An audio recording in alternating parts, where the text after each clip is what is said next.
Hello and welcome to our full Brothers War limited set review. My name is Ethan Sachs, aka Lord Tupperware from the Lords Limited podcast. I am joined by the best card evaluator in the biz. I don't know what else to tell you. Alex Nikolic, aka Calls from the Limited Level Ups podcast. Alex, we're doing this on Monday, so we've had a full 72 hours since the set dropped. I have to imagine you've solved the format by now. I would like to imagine. So I think so, yeah. Have you done any practice drafts yet? Yeah, I've done a few of those, done the archetype skeletons, kind of like, the whole 9 yards, honestly. Yeah. I have done all my grades, but I'm excited to get you to talk me up or down on a fair number of these. And yeah, really excited to dive in here. Got to pick Ben's brain yesterday on the crash course, and now get to talk to you. For folks out there in Twitchland who are watching live, thank you so much. We will be reading your comments, but we will not be responding to them unless we really see something that is like, oh, this is probably something a lot of people have a question for. But fear not, we are reading your questions and comments for sure. Today we're going to be doing commons and uncommons. If you're watching this in YouTube land or listening to this on the Limited Level Ups podcast feed, I think we'll be doing this in about 3, maybe 4 parts. But today's going to be commons and uncommons. So we'll be doing multicolored artifacts, then white, blue, take a little break, then do black, red, green. And then tomorrow will be rares, mythics, and the artifact archive. If you're following along, here's how we do things. Here we are going to be separating things out by rarity, so commons, uncommons, and then rares, mythics tomorrow. And then within each color, we'll be doing things by mana value, not by alphabetical order. It gives you a good sense of, the curve of things, what you can expect, like how aggressive a color might be, some inherent synergies, some curve outs, etc., things like that. And the last point is, as WotC did in the card image gallery, we'll be lumping in any artifacts that have color requirements in an unearthed cost, in a prototype cost. Those will be included within that color rather than within colorless. So when we get to artifacts, you might be like, whoa, why aren't they reviewing all these cards? Well, we'll get to them when we get to the colors. Anything I'm missing there, Alex? I think you're good. Great, beautiful. Let's dive right in to multicolored. The first card we're looking at here is Arbalest Engineers. 1 red-green for a 2/2 human artificer. When Arbalest Engineers enters the battlefield, choose 1. It deals 1 damage to any target. You put a +1/+1 counter on target creature. It gains trample and haste until end of turn. Or create a tapped Power Stone token. Just right off the bat, we're going to have to talk about the big P word. Yeah, the big P. Why don't we just start there? Why don't we start with Power Stone tokens? All right, so give me your elevator pitch on Power Stones, Ethan. Having done no practice drafts, having obviously not played with any of these cards, my thought and having a lot of experience trying to trust R&D and trust WotC with their headliner mechanics, my feeling is that Power Stones are going to rule the format. And I'm going into the set with the plan to draft things that make Power Stones highly, and then subsequently, I don't think it's going to be hard, but subsequently choose things that can utilize Power Stones well. I guess we should also say what Power Stones are. Sure, Power Stones are tapped artifact, or they're artifact tokens that come into play tapped, that can tap to add a colorless mana that cannot be used to cast non-artifact spells. So you can use them to cast artifact spells, and you can use them to activate abilities of anything. Yeah, so you've got Unearth, that's an ability. There's a bunch of, this set is a little bit heavier on just like activated abilities on creatures, places to put your mana. There's a bunch of expensive 6, 7, 8 drop artifacts. So there's a bunch of uses for the Power Stone. So I think they're going to be quite good too. The way after I've done kind of my deep dive of the set, the way I would describe them is they're kind of the glue for everything that's happening. Right. At first I was like, oh, okay, it's a Power Stones are there to ramp you to like 7 and 8 to cast your giant kaiju war monster behemoth things.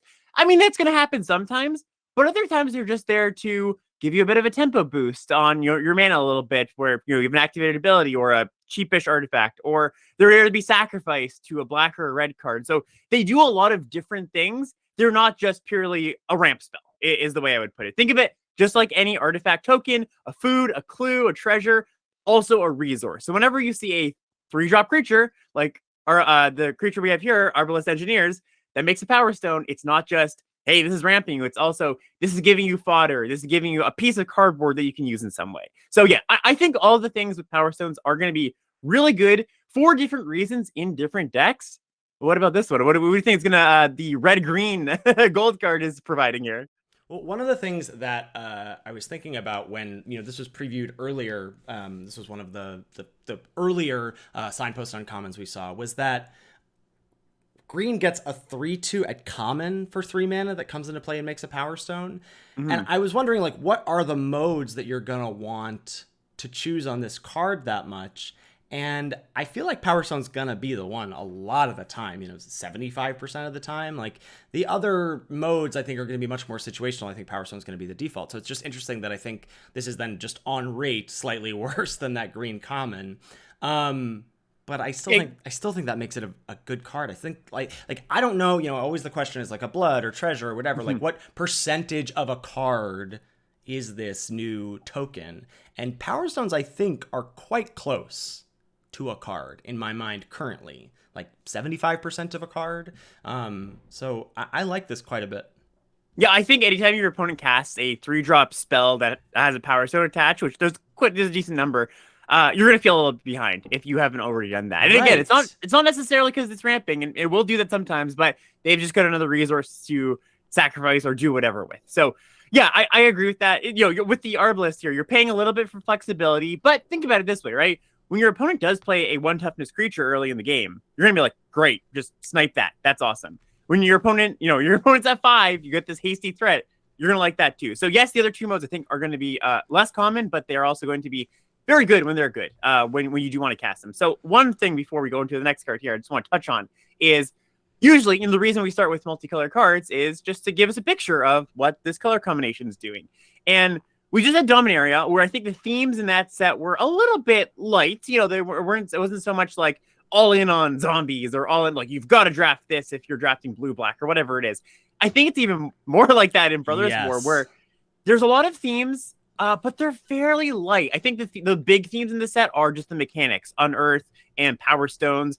The 2-color pairs are actually just like kind of slight offshoots of whatever artifacts or Power Stones or Unearth synergies. So green-red, even more so, I think isn't doing anything in particular, which is why we have this uncommon that doesn't point anywhere in particular. Right. So not to say that, definitely look at Black Green and Neon Dynasty. We were kind of like, it's not really doing anything. Black Green was one of the best decks. So it's not to say that Green Red can't be good. It's just that, there's nothing particular about Red Green that makes you say, when I'm drafting this color combination, I'm doing this thing. It's got a little bit of Power Stone stuff, a little bit of Sacrifice stuff, a little bit of Ramp, a little bit of everything.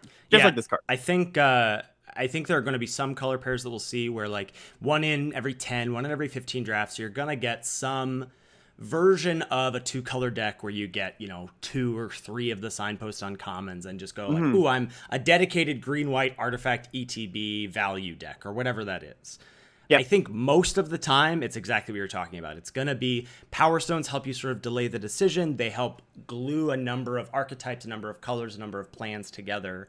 And I think it's going to be much more a set of like cooking versus following a recipe, honestly. And I think you're right. Like if DMU was like that, I do think, and colorless sets or artifact sets are often like that. If you think about most recently for Arena, Kaladesh Remastered was very much like that. You weren't like, I am a blue-green energy deck. You were like, well, I'm blue-green with energy, but I also care about servos, and I've also got this little engine, and I think it's going to be much more, to steal one of your great phrases, I think it's going to be much more a set about micro synergies. Right. And how many of those you can jam pack into a deck. So all that's to say, I like Arbalest Engineers. I think it's pretty strong. I'm going to give it a B-.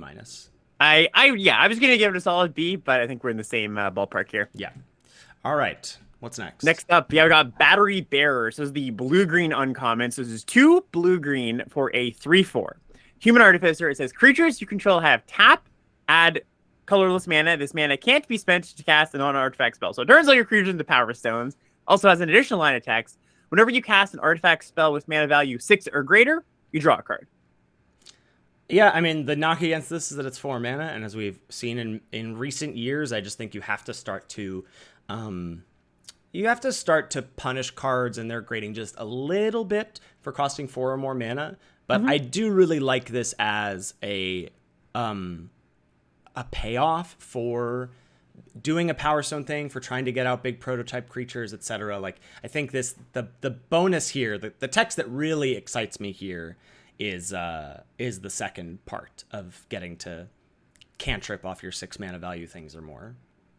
Yeah, so I mean the nice thing too is that it kind of has a haste ability when it comes in. Like sure, you can go play this, tap your 2 things, play your 2 mana trinkety artifact. So it does kind of do something. Just to outline the color pair here, blue green on paper at least is the color pair that is most looking to cast the 7, 8, 9 drops. Like the gigantic artifacts. We have these prototype artifacts that can be cost.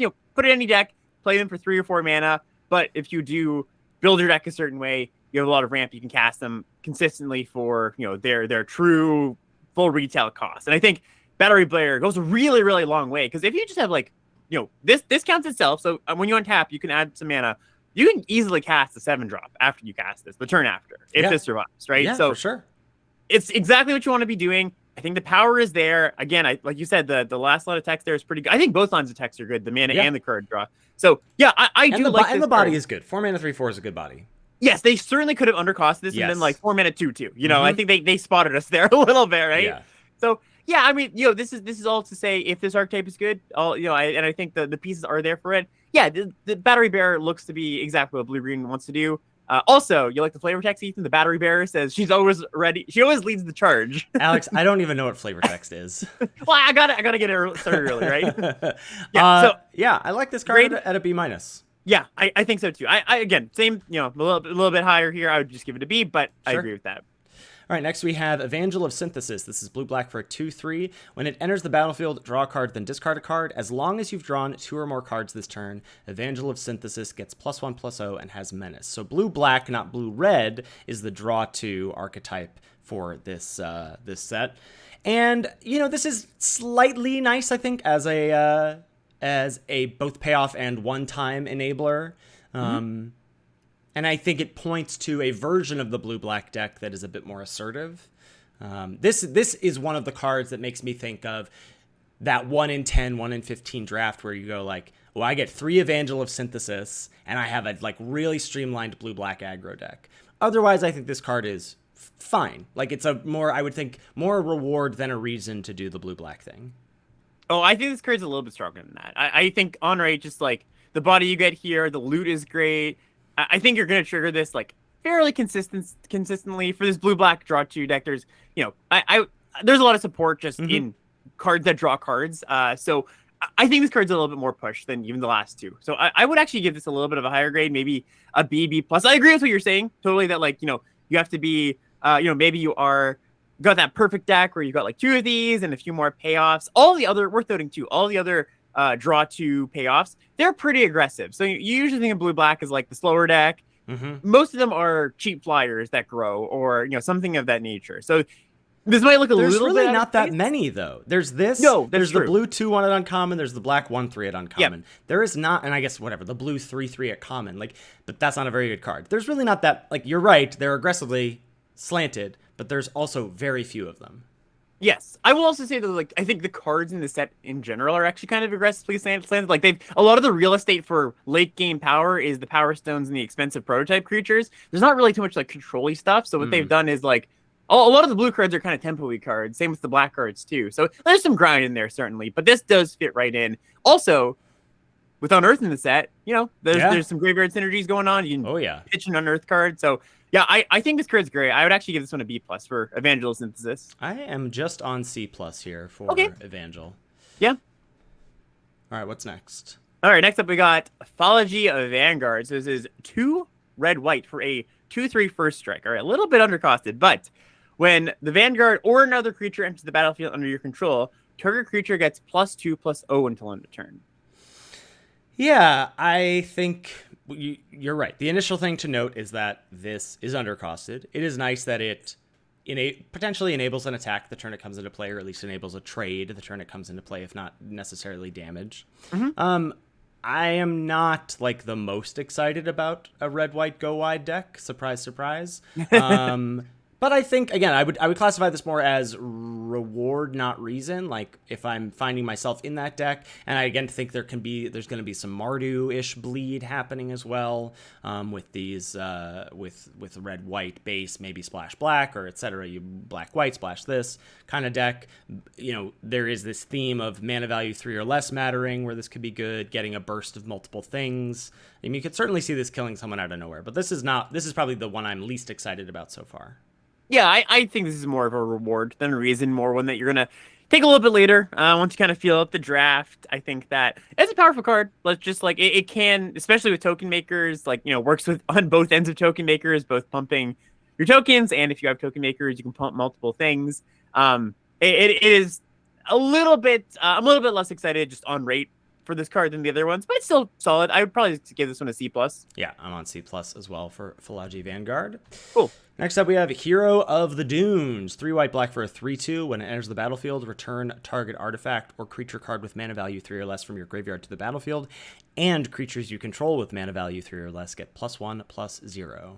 Wow, this one's wildly powerful. Yeah, this one's really, really good. So Yeah. 5 mana comes in, maybe animate something with maybe you get a Power Stone off the creature that you're reanimating, or maybe it's just like a 2-drop. That's a lot for 5 mana, and the static ability of pumps your creatures. This one's a bit more pushed, even I think, than the other ones I like. So yeah, I think this is really good. Yeah, I have Hero of the Dunes at a B plus. Yeah, I would put it there too. So yeah, this is what I think for black white. This is exactly spelling out what black white. The WotC's kind of tagline is mana value 3 or less creatures do more than you think, and like who knows what that means, but basically it's just like these like cheap value creatures that can come back, or you buy them back, or does stuff like that. And Hero of the Dunes is perfect for that. So yeah, I think this one's a B plus. Yeah, for sure. Sweet. All right, next up we got Junkyard Genius. So this is 1 black red for a 2/2. When it enters the battlefield, you create a tapped Power Stone token, and it's got a 3 mana ability, 1 black red. Sacrifice another creature or artifact. Until end of turn, other creatures you control get +1/+0 and gain menace and haste. So another 3 mana body that comes in with a Power Stone. Check. Yep. And then it's a sack outlet. It is a place to put the Power Stone mana, at least one of them, and then pay black red.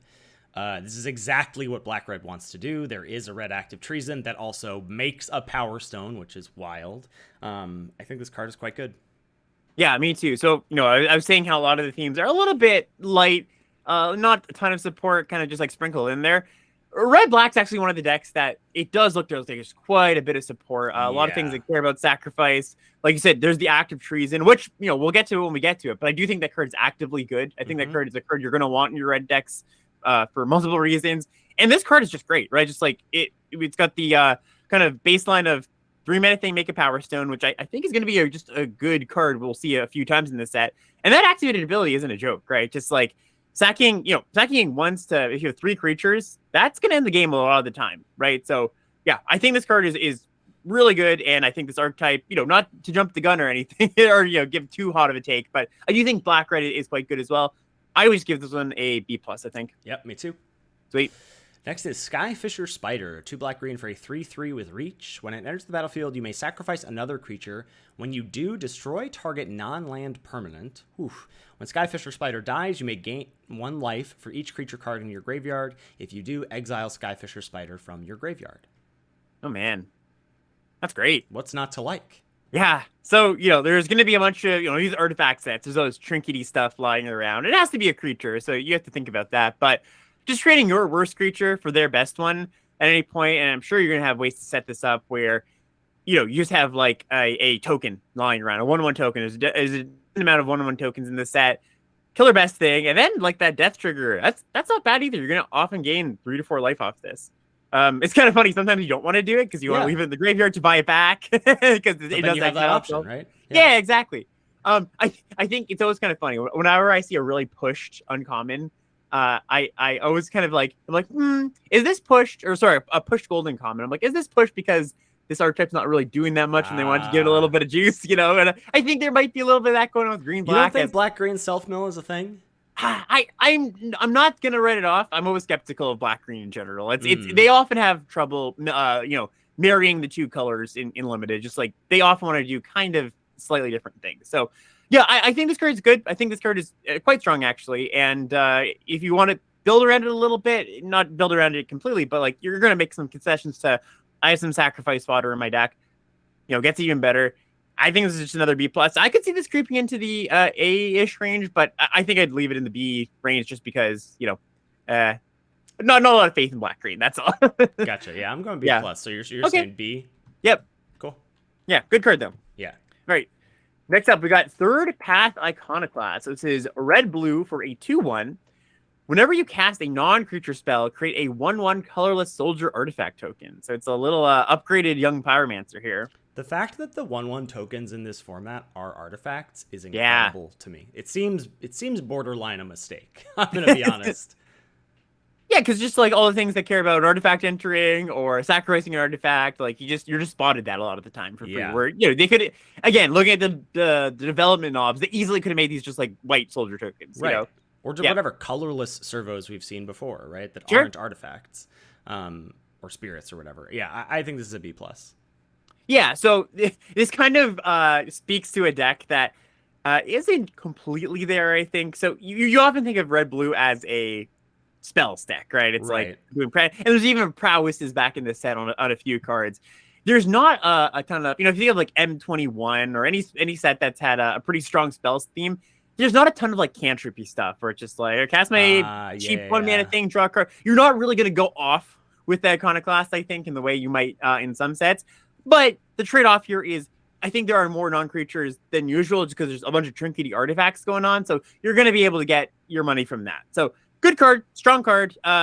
Don't draft this and try to think like, oh, I'm all in spells. That deck I don't think is like super there, but it's a very strong card in general. Agreed. What grade are you giving it? I give it a B. Great. Next up, we have Yoshin Dissident. Green-white for a 1/1. Whenever an artifact enters the battlefield under your control, put a +1/+1 counter on target creature you control. It's your people, Ethan. It's the oceans. It's the oceans, baby. We Yeah. we declared war in the last set, and now you're going to feel our wrath, okay? Yeah, we're going to see the origin story here. That's so right. this is kind of an interesting one to evaluate. So it's a 1 mana, or sorry, it's a 1/1 for 2. And, you're not super thrilled about that. First artifact you play, it gets to 2/2. Still not that excited about it. I'm just talking about stats in general, not necessarily you put it on this. But I think this is a card that it kind of points towards like aggressive looking at when you first look at it. But I think it's more of a like build up over time kind of card where you're just like putting this, playing this early or playing this in the mid game, and you're just kind of like sprinkling around some counters because it's actually not that good of an aggressive card. For this to be a good aggressive card, you have to play this and then consistently keep playing artifacts. And I think that's just going to be difficult even in a set with a ton of artifacts. So this is, it's a little more mid-rangey than it might lead on. That being said, I do think it's quite a good card though. Yeah, I like this on two axes. One is that, again, that 1 in 10, 1 in 15 kind of deck where you get 2 or 3 of these, and you're just like, all right, that's the plan. And I also think there's a world where this just like gets splashed a ton in like the black-white 3 mana value matters or whatever. Yeah. Like play this in a black, I don't know, whatever, black-green graveyard. Maybe that's less likely, but whatever. I just think like you're making a bunch of power stones. I just think this card is pretty strong, and it's hard for me to imagine a game where this comes down early and doesn't demand an answer. Yeah, it's gonna get picked off, fairly often, I would say. But at the same time, it's not the worst thing in the world.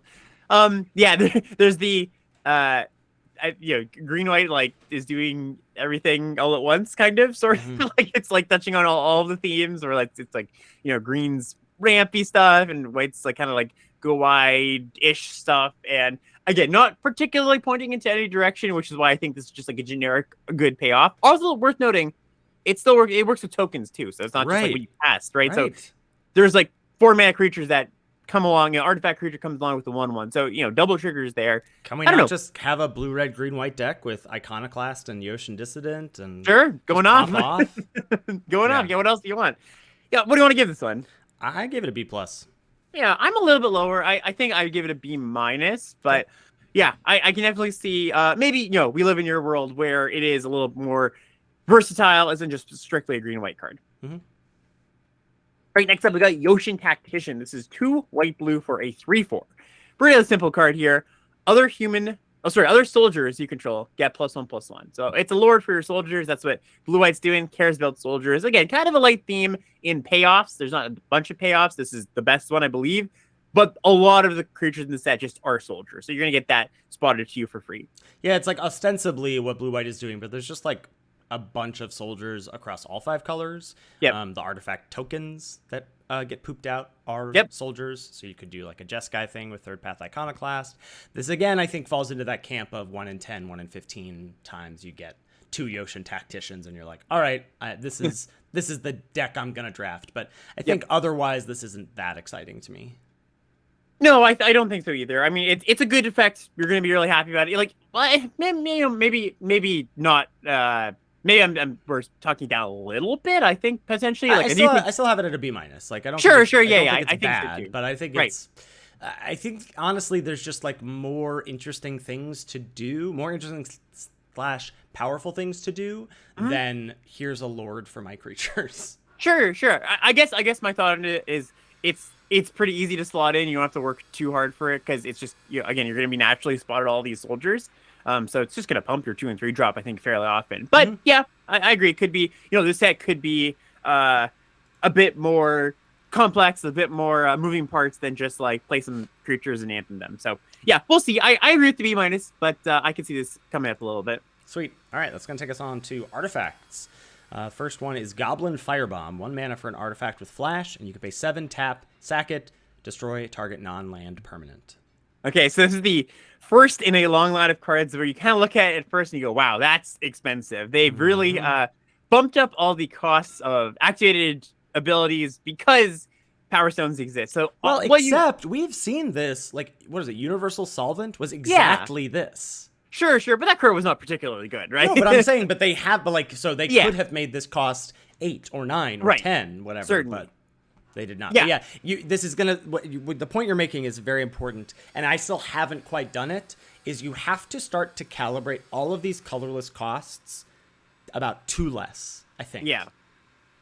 That makes this not great by any stretch, but certainly better. And certainly when you think about a 1 mana artifact with flash that could basically be 0 with a Power Stone, that starts to make me pique my interest. Starts to add up, right? Yeah. So it's like there's going to be decks where just a 1 mana artifact, you would care about that, and that's where Universal Solvent, like that was the joke with Universal Solvent too, which like you said, is pretty much the same card as this. That you cared about, it was a 1-drop artifact for your improvised card, so you could power things out. This set is going to care. You're going to care about this for your Yoshin Dissident, right? You use like 1 mana to put a counter on something. So anytime you have an artifact set, these like trinkety little artifacts always are a little bit better than they look. Like it's not just the effect on the card, it's the actual pipeline that you care about and how cheap that is. So all those things together, we're still not going to give this card a high grade. No. I think it is a really good just example of a lot of the design principles going on in the set. I think it's still just like a D plus or something. Yeah, D plus is exactly what I have it at. And I guess we just like dove in here. We should just chat real quick. I assume everybody who is watching this or listening to this knows the limited resources A through F scale, but just to run through it real quick, that's how we're grading these cards is A's are bombs, they're game winners, B's are cards that pull you into a color, C's are sort of the meat and potatoes, the above replacement role player style cards in decks, D's are replacement level cards you aren't that excited about, and F's are unplayable, and then we're giving pluses or minuses within those. Yep. All right, what's up next? Next up, we got Aeronaut's Wings. This is a 2-mana equipment. Equipped creature gets +1/+0 and has flying, equipped 2. See these cards all the time, and they're never particularly good. It is interesting. Yeah. Again, in the lens of Power Stones, because, sure, 2 mana to cast, 2 mana to equip is a little clunky. When you think about it, it's like kind of like 1 mana to equip. +1/+0 and flying. And this will definitely be, just keep your eyes on this in your sealed pools for the open at the end of the month, for sure. These are always much better in sealed than in draft. But I don't know. I don't think this is great, but I do have this at C-, not quite in the D range. Yeah, so I mean, I think the biggest limiting factor on this for me is just like not so much even the cost, but just the effect. Like, are the white decks / the red decks looking to push damage in this way? And if they have better ways to push damage, they're not just like looking to suit something up, give us something of evasion ability, then I think this is gonna be less desirable. If your red decks care more about just like pinging and doing some chip damage, maybe this isn't as necessary. And if your white decks can push damage other ways, not as necessary. But like if you're like, look in Zendikar Rising, this is the example I often give for these type of cards when they are good. We had Kite Sail, right? Just like it was like an auto equipped. It wasn't quite the same. But the reason that card was good is because that was like one of the main ways that the white red decks could deal damage, was through giving your creature evasion somehow. And that was one of the prime ways to do it. So if the white decks are looking to do that, or the aggro decks, I like this card. I think a little bit less if not. Okay. And I'd probably give it a D plus myself. Sounds good. This next card, boy howdy, here we go. Energy Refractor, 2 mana for an artifact. When it enters the battlefield, draw a card, and you can pay 2, add 1 mana of any color. Oh, my boy. Look what they did to my boy. I mean, what do you mean, though? Okay, so the joke here is that it's Prophetic Prism, right? But nerfed a little bit, right? For the Power Stone set, right?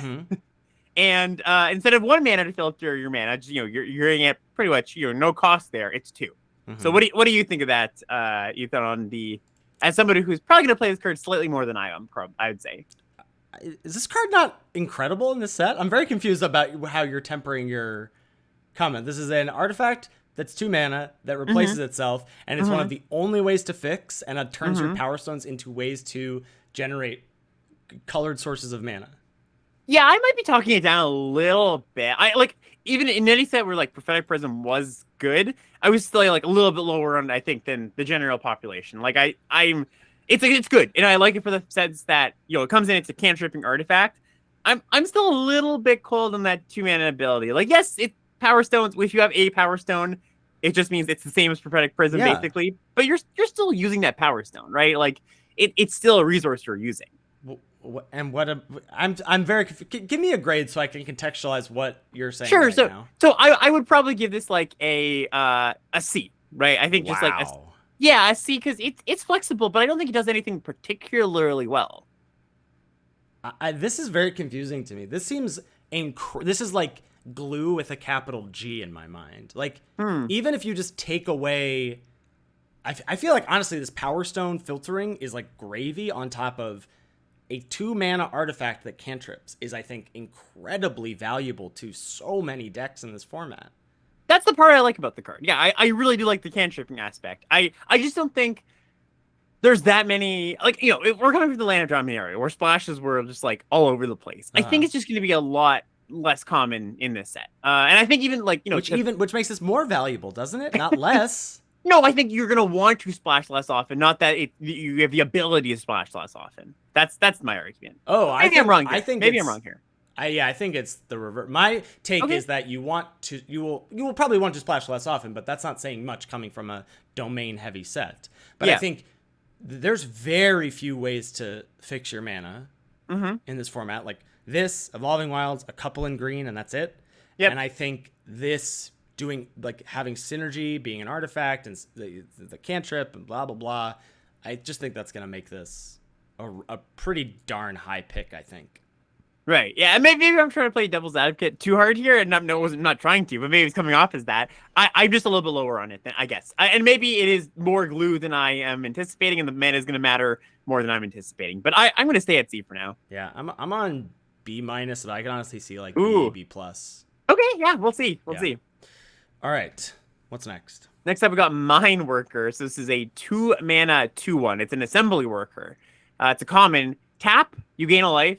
If you control creatures named Power Plant Worker and Tower Worker, instead, you gain 3 life. All right, so the joke here is it's like the Urzatron lands, where you have the Power Plant, the Tower, and the Mine. They all do something cool. They all do something greater than some of their parts. And some makes mana, some get pumps. This one gains you life. How do you like 2 mana, 2/1 tap, gain a life? I don't, in fact. I don't like these cards. I think this whole Mine Worker, Tower Worker, Power Plant Worker thing is going to be some snip draft that people do, something you do when you're bored in week 6 or whatever. But this whole cycle is not good. Oh, it's so interesting. Yeah, that's interesting. I think I'm maybe slightly higher. I think they're all passable. I guess I would say as just artifacts that do something. This isn't 2 mana 2/1 that just sits around, trades, is an artifact, gain some life. That's actually, I don't think that's that bad. I think that's a fine card. And then there's we'll get to the other ones, of course, but I don't think the other ones are horrendous. There's some synergies that are cute like this, where it's oh, they don't do anything on their own, but when they all come together, then you're doing it. I think this is a little more they're okay on their own, not great, but okay. And once in a while you do get it all together. This card is terrible. This okay on its own. 2 mana 2/1 taps to gain a life. This card, that's a D. I think you're underrating that a little bit. Yeah, I think you're underrating. I think you will come up on this card a little bit. Okay. Yeah. Why? Why am I going to come up on this card? Why? How is this anything other than a replaceable card?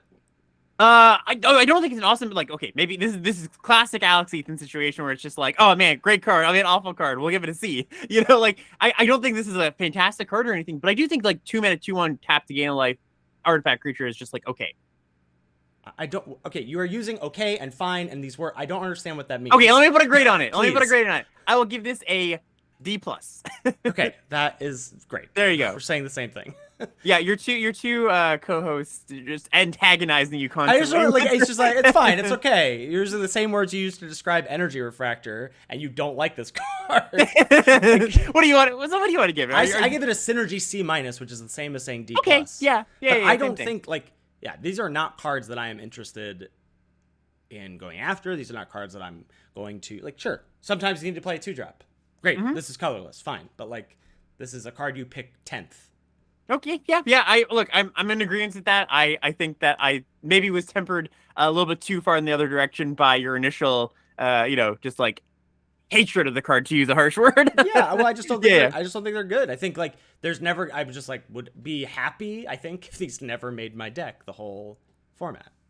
Yeah, interesting. Okay, we'll see. Okay. I'm a little bit. I'm optimistic for them. Let's say that. Yeah. Next up is Supply Drop, 3 mana for an artifact with flash. When it enters the battlefield, target creature you control get +2/+2 until end of turn, and you can pay 4 tap to sacrifice it to draw a card.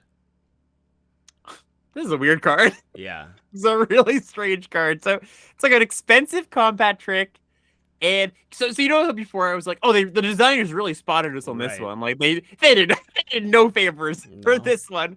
Like expensive combat trick, really expensive to sacrifice. Like maybe if they said when you sacrifice Supply Drop, you draw a card. I'd be maybe a little bit interested in that. But 4 mana tap sack I think it's just an F. I'm gonna slam the hammer here. Yeah, F is fine. I give it a slightly higher D+. I do think a flash artifact that does something probably is above an F, above stone unplayable in the set. But yeah, you're right. This is just very, very narrow and bad. Yep. All right, next up we've got, oh god, are we going to go on another 4-minute tangent here? Tower Worker. It's the other one here. 3 mana, 1/3, reach. Tap, add colorless mana. If you control the other 2, it adds 3 colorless mana instead.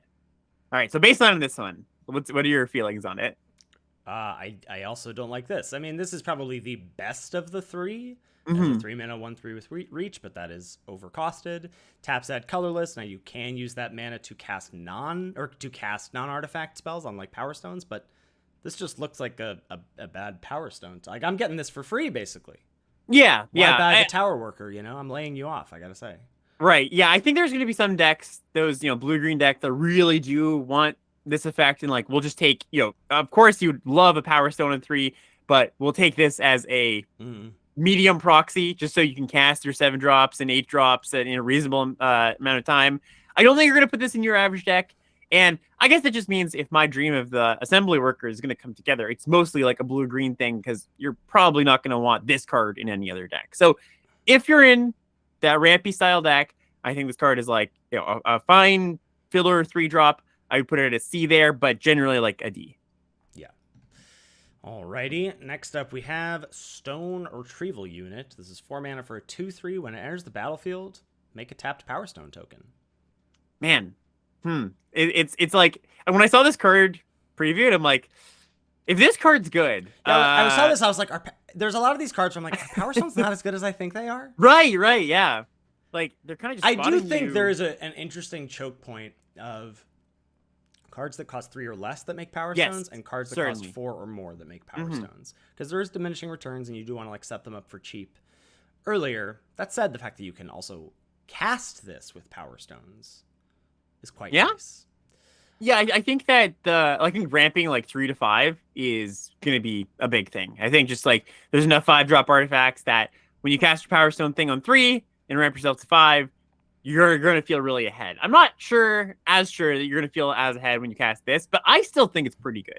Yeah, I mean, I give this a C. I don't it's hard for me to imagine. It is 4 mana. It's hard for me to imagine this going much higher than that. I was going to say C+, but yeah.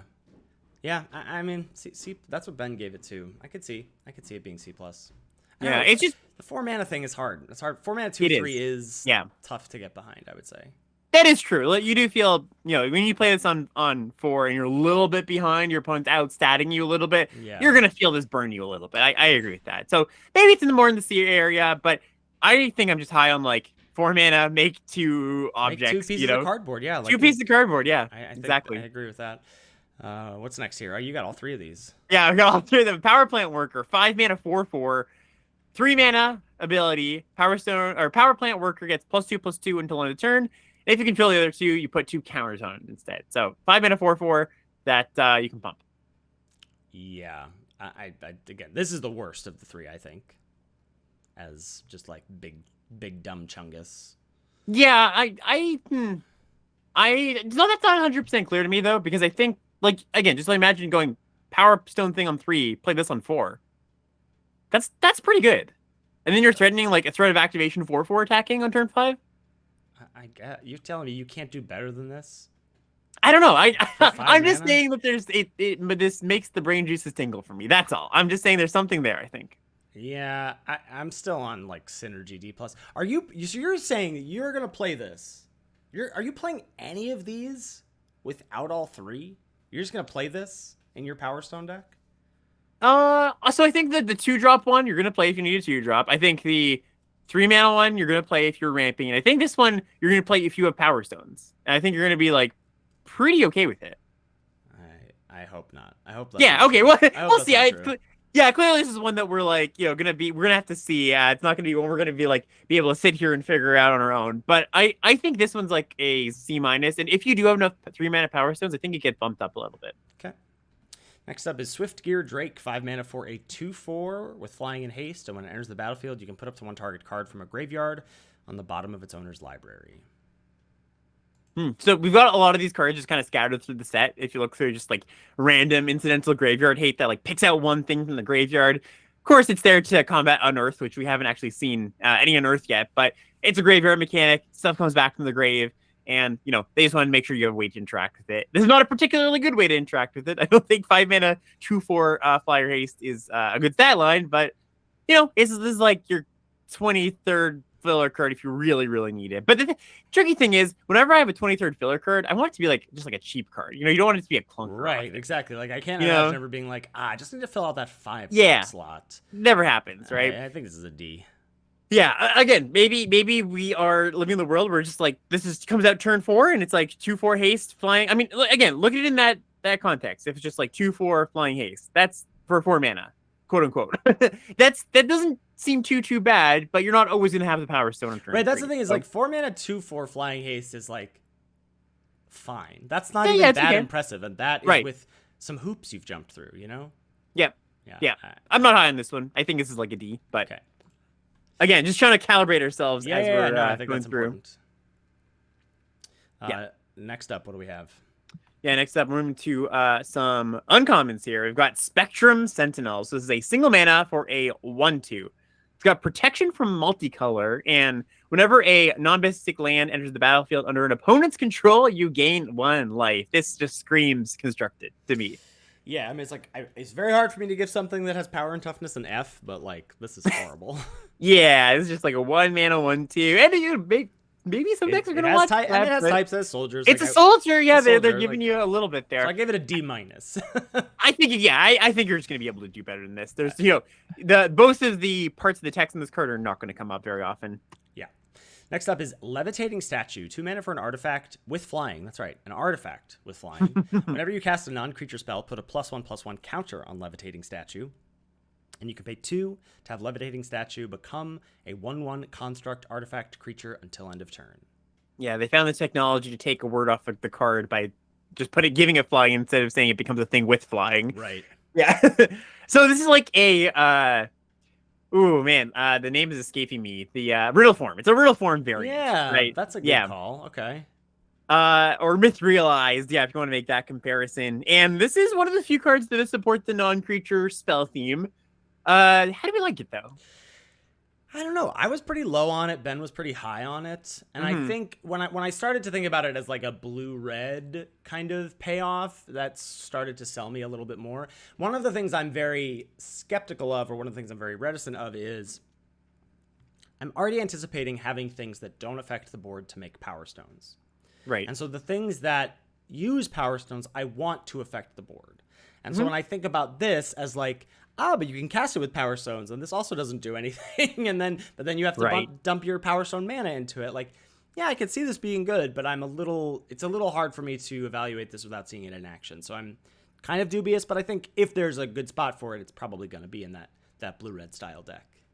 Yeah, I think a big thing that made Riddle Form good was just it was free, quote unquote, to like, well, Right. it was free to activate, right? This you have to spend some mana. And again, the calibration of like maybe activated abilities aren't as costly as they look, but still it's gonna matter, right? So I'm a little like I think you would always with Riddle Form, by the way, we're saying this card that I'm sure a lot of people don't know. Riddle Form was a 2 mana, very similar 2 mana enchantment that whenever you cast a non-creature spell, it became a 3/3 flyer. Couldn't grow or anything, but I think that's just a better like I'd rather always have a 3/3 flyer than have to grow it, have to activate it. So I think this card is worse than that, even in the context of this set. I'm not super excited about this one. I think this is a build around that it's not going to quite get there. So I'm going to give this a D plus. Yeah, that's exactly where I landed, was D plus. Yeah. Next up, we've got Thran Power Stave. This is a funny one.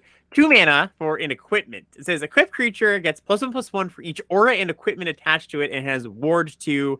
The equip cost is 2. This card is very confusing to me.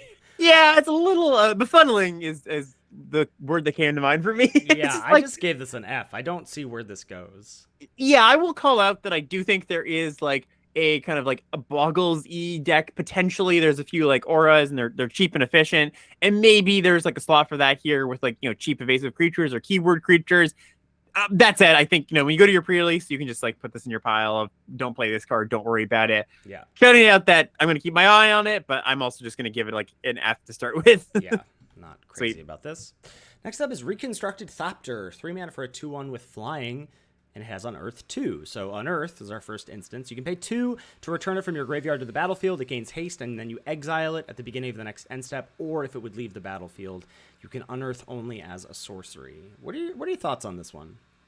Yeah, so I mean, so let's talk about Unearth just quickly because I think there's enough just like fodder here to talk about where its uses are. So once again, like we mentioned, Power Stones, you can activate Unearth with Power Stones. It's pretty good. Unearth is generally good with sacrifice themes because you bring the thing back, you attack, especially if it's something like the Thopter where it's not going to get blocked and you get to sacrifice for value after getting your 2 points in. You can't cheat it. It's worded in a way where it's like if you try to return it to your hand, it will just exile. So it's just like there's a lot of stuff in the set that pushes towards this. There's also a bunch of graveyard self-mill stuff that fuels your graveyard. So like I said, the set is kind of revolving around Unearth and Power Stones, and there's enough stuff that does support this kind of card. So let's just talk about the Thopter itself. 3 mana, 2/1 flyer. Not great, not terrible, but not great. And then Unearth 2. That's the part that I like about this card because most Unearth costs are like 4 mana, 5 mana, 3 mana if you're lucky. 2 is really, really cheap. And if you are looking to sacrifice this or just like have another artifact enter the battlefield cheaply, that's pretty good. So I think this card is uncommon for a reason. I think that you're not going to be too sad to play it on this front side, trade it off, maybe get it back somehow. Unclear exactly how important of a glue card this kind of thing is, but it does strike me as, hey, it's doing enough little things that I think I do like it as a card. Yeah, I think that's all fair and good. I think like this effectively feels like a red-white card to me. I just don't think that the other that's where Unearth is concentrated, or that's where Unearth is most potent. And I think that's where this will be at its best, because there's a world where that the joke or whatever, as Alex likes to say, is that you have you're trading off creatures, whatever, and then you set up this board, or you set up this turn where you get to go Unearth, Unearth, Unearth to push your final bits of damage. And the way that's going to be possible is with a card like the Thopter, where the Unearth cost is so cheap. So I like it there. I don't particularly like it in other spots where, I can like loot this away and then bring it back and then sack it for value or whatever. I guess you can do that, but that seems a little bit more narrow to me. So I just landed on C minus for this. Like, I think it'll be a role player in some spots, but not anything that you need to go after pretty hard.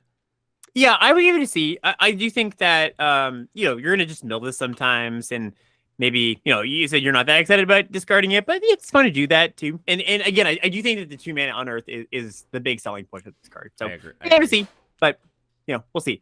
Nice. Next up, we've got Slagstone Refinery. This is a 4-mana artifact. Whenever Slagstone Refinery or another non-token artifact you control is put into the graveyard from the battlefield or is put into exile from the battlefield, create a tapped Power Stone token. I'm not into it. Yeah, it's a lot of work. A lot of work. Yeah, a lot of work for we were talking up Power Stones. We've been doing that, and they're great, but this is just too much work for your first Power Stone, basically. If you attack with a creature, they're like, all right, well, if they trade with that, I got a Power Stone. That's a decision they can make, the opponent can make, and I just think this is just going to be, this is reads to me in like another constructed card. I don't think this is a limited card, really.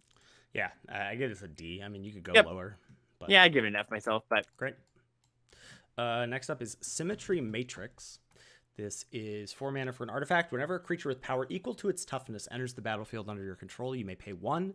If you do, draw a card. Now, this is an engine I can get behind. Yeah, kind of a funny card. So, works with the majority, I think, all tokens. So, it works with your token makers. Mm-hmm. You do have to, it is a bit of a build around because I was just skimming through the set. You're not going to just naturally always have creatures that have power equal to their toughness. There are, I think most of the cards in the set, maybe, I don't want to use most lightly because maybe that's not true, but a good number of them are not equal power and toughness. So you're going to have to build around this. Tokens do work well with it. It's a little clunky. I mean, maybe it's not as clunky with Power Stones. I don't know. What do you think of the clunk factor on this one? What's your grade? My initial thought was like, I read this initially, and I thought that this was probably, and maybe it was because I just read Slagstone Refinery. I was like, ugh, another 4-mana artifact with like hoops to jump through. But then I thought about it. Yeah, I mean, someone in chat's shouting out Mentor of the Meek, and like, I just do think that because Power Stones exist, this 1 mana is not hard to find, and so you don't really have to play off curve for this. And yeah, I think you have to build around it, and you want to actively look for tokens, so whether that puts you in blue-red with the signpost uncommon or puts you in white or whatever. But I do think that this is a card that I want to actively build around. This has real Kaladesh engine-y vibes to me, and I think if you can build any kind of deck where you are somewhat stable enough, where you can, like this just allows you to trade off so aggressively as you just churn through your deck. I do think this has the potential to be a really strong build around. Yeah, there's power here, certainly, right? Like, I'm not going to dispute that this is a powerful card if it's doing its thing. It's just that clunk factor I'm unsure of, right? So we'll see. I think that's going to be something that we'll figure out. But yeah, what's the Ethan grade on this one? I build around B-, I think. Okay. Yeah. I'm willing to join you there. Probably a little bit lower, like build around C+, but that's just, my proclivities towards a card like this. But yeah, I do think there's some power there. Yeah. Right. Next up, we've got Steel Exemplar. So this is 5 mana for a 4/4 trample. Steel Exemplar enters the battlefield with 2+1 counters on it, unless 2 or more colors of mana were spent to cast it. So weird wording. Basically, what this means is if you cast this 5 mana card with all Power Stones, it comes in as a 6/6, or with just one color. So you can go like tap your plains, and 2 Power Stones. You get a 6/6 with this. You just can't go red and white and a Power Stone or 2. Yeah, I don't really like this card that much. I think it's fine, but yeah, I think to the points you were making about Power Plant Worker, like sure you can go make a Power Stone on 3 and cast this on 4 as a 6/6 sometimes, and that's going to be a large problem. I don't know how much, as we'll get to. There's this cycle of uncommons that care about the number of basics you have of a certain color when you cast it, so sort of reverse domain. And I don't think that monocolored is going to be very much a thing in this format. That's my take, at least initially. It doesn't seem like there's enough. Right here first, Ethan says, not monocolored format, everybody. Did you disagree? No, I don't know. Okay, sure. But not that there won't be monocolored decks, but I'm just not sure that that's what you want to be going after. I think about, there was a card I keep talking about it, but in Kaladesh that was a green. It was 5 mana for a 4/4 trample. It had Revolt. to get 2 counters on it. And Right, that it's like, seemed honestly yeah. easier to set up than this. And that card was fine. Yep. So I don't know. I give this a C minus. Yeah, I think that, so if you do find yourself in a mono-ish color deck, you know, we're talking like 11 of your base color and then, you know, 6 of your other, I think this card's going to be pretty solid. I don't even know if it's just that bad on its own, right? Just like forget about the text. Like, again, like you kind of alluded to there, if you're just casting this on turn 4/4 trample, like that's not that bad, right? That's just like a fine card. So I'm a little bit higher, just like a tad. I'd probably just give it a C with because there is some upside there. But yeah, I don't think you have to work that hard to make this enable this. I think it's probably just going to be an okay card in your deck. Okay. All right, next up, we've got Argivian Avenger. So this is 6 mana for a 5/5 artifact creature. It's got a 1 mana ability. It says until its turn, Argivian Avenger gets a -1/-1 and gains your choice of Flying, Vigilance, Death Touch, or Haste. And you can activate that multiple times, right? Yep. So you could get Certainly. this all the way down to a 1/1 Flying, Vigilance, Death Touch, Haste. Yep, you sure can. That's a cute little throwback, right? Yeah. I can't remember the original card that used to do this, but there's a few cards from Magic's history that you had this kind of ability. And much like cute little throwbacks, it's not very good. yeah. I think that tends to be the trend with throwbacks, doesn't it? Yeah. Or they're like, yeah, here's the bone we're throwing you is you'll smile when you read the card, you know. Yeah, I think that this card, I just like, as we're going through these cards, I just wonder if as much as we're saying we need to calibrate ourselves, I wonder if we're not doing it enough, honestly. I do wonder. It's so hard to know. Like, that's why this whole set is so hard to evaluate, is because, like, okay, so the first thing you have to figure out is how busted are Power Stones. Mm-hmm. Then the next thing is how many Power Stones am I going to have? How often will I have those Power Stones? And what are the things that I need to use that Power Stone mana for? Yep. It's like there's too many question marks. I think we could, if you gave us the numbers of how many do you have in your deck, I think you and me could look at it. It was almost like doing a deck tech. We'd be like, oh, this card is this good in your deck. Right. In the abstract here, as we're trying to like talk about all these cards in a vacuum, that's pretty hard, right? I think it's a pretty hard task to accomplish. So how good is this card in your average deck is always the question we're asking in a set review. And it's like, who knows, right? I do think it. Yeah, but I would say not good. Right. Okay. Yeah. That if that's the stance you want to take, I think it's a fine stance to take. I think that just like, again, just kind of like I've been saying about these 5, 4, 6 mana things. If it does come down to turn earlier, it looks a lot better. I agree. Yeah. So what do you want to give this one? I gave it a D. Yeah, I'll go a little higher, D+, but I agree. It's probably one of the less good ones. Yeah. This next one, now this is something I'm excited to dump some Power Stone mana into. This is a Suchi Cave Guard. It's 8 mana for an 8/8 with Vigilance. It also has Ward 4. Now, important to note, Ward can be paid with Power Stones. So, you know, the Ward costs you will see are kind of bumped up a little bit. We're going to get to a blue counter spell where that, like, unless they pay X is a little larger than we might normally see. I think that's to calibrate for Power Stones. And then when Suchi Cave Guard dies, you add 8 colorless mana until end of turn. You don't lose that mana as steps and phases end. Yeah, this is a nice one. Right. I mean, so this one, it feels a little easier for me to calibrate for. I go, okay, so if I anticipate having whatever, let's say I have half a dozen Power Stone makers in my deck, then I can think about this as being maybe a 6 mana 8/8 Vigilance a lot of the time with this Ward 4, with this bonus text. I think this card's quite good. Yeah, this is the first of the like gigantic monsters that we've kind of seen, and I do think it's quite a powerful one. Now, mind you, I think there are a good number of ways in this set to deal with an 8/8 that aren't killing it. Like there's a lot of lockdown, bounce, exile. So anything that has also like killing it on, like if you kill it on your turn. Yep. What am I doing with that 8 colorless mana on your turn? You know, so it's not. I don't think that's gonna be a huge deal. Like, yeah, it's a cute throwback to the original Suchi or whatever. But yeah. Ward 4 is a lot too. It's a lot. It's huge. I don't want to overlook that. So it's kind of funny. One point I want to address that chat's making, and they've made it on a lot of these like big dummies that don't have any like evasion. Like you don't need evasion on your giant creature a lot of the time. Like the giant creature is a problem. You can't jump that. It's not like often I wish this had evasion or wish it had trample. You often hear that in like constructed, and it's more true in constructed where like maybe there's like your opponent, the turn this comes down and attacks, you give them a whole turn if this doesn't actually deal them damage. In limited, this thing's gonna be a problem. They're gonna have to deal with it, especially because it's vigilance. They can't Yeah, it. the Giant size thing is good. the size plus vigilance plus ward 4 here, Yeah. all adds up to a huge problem. That like this Yeah. not having trample is okay. Yeah, totally. Yeah. So I don't know. I think this is definitely a little bit more of a deck specific card. You've got to make sure you have enough power stones.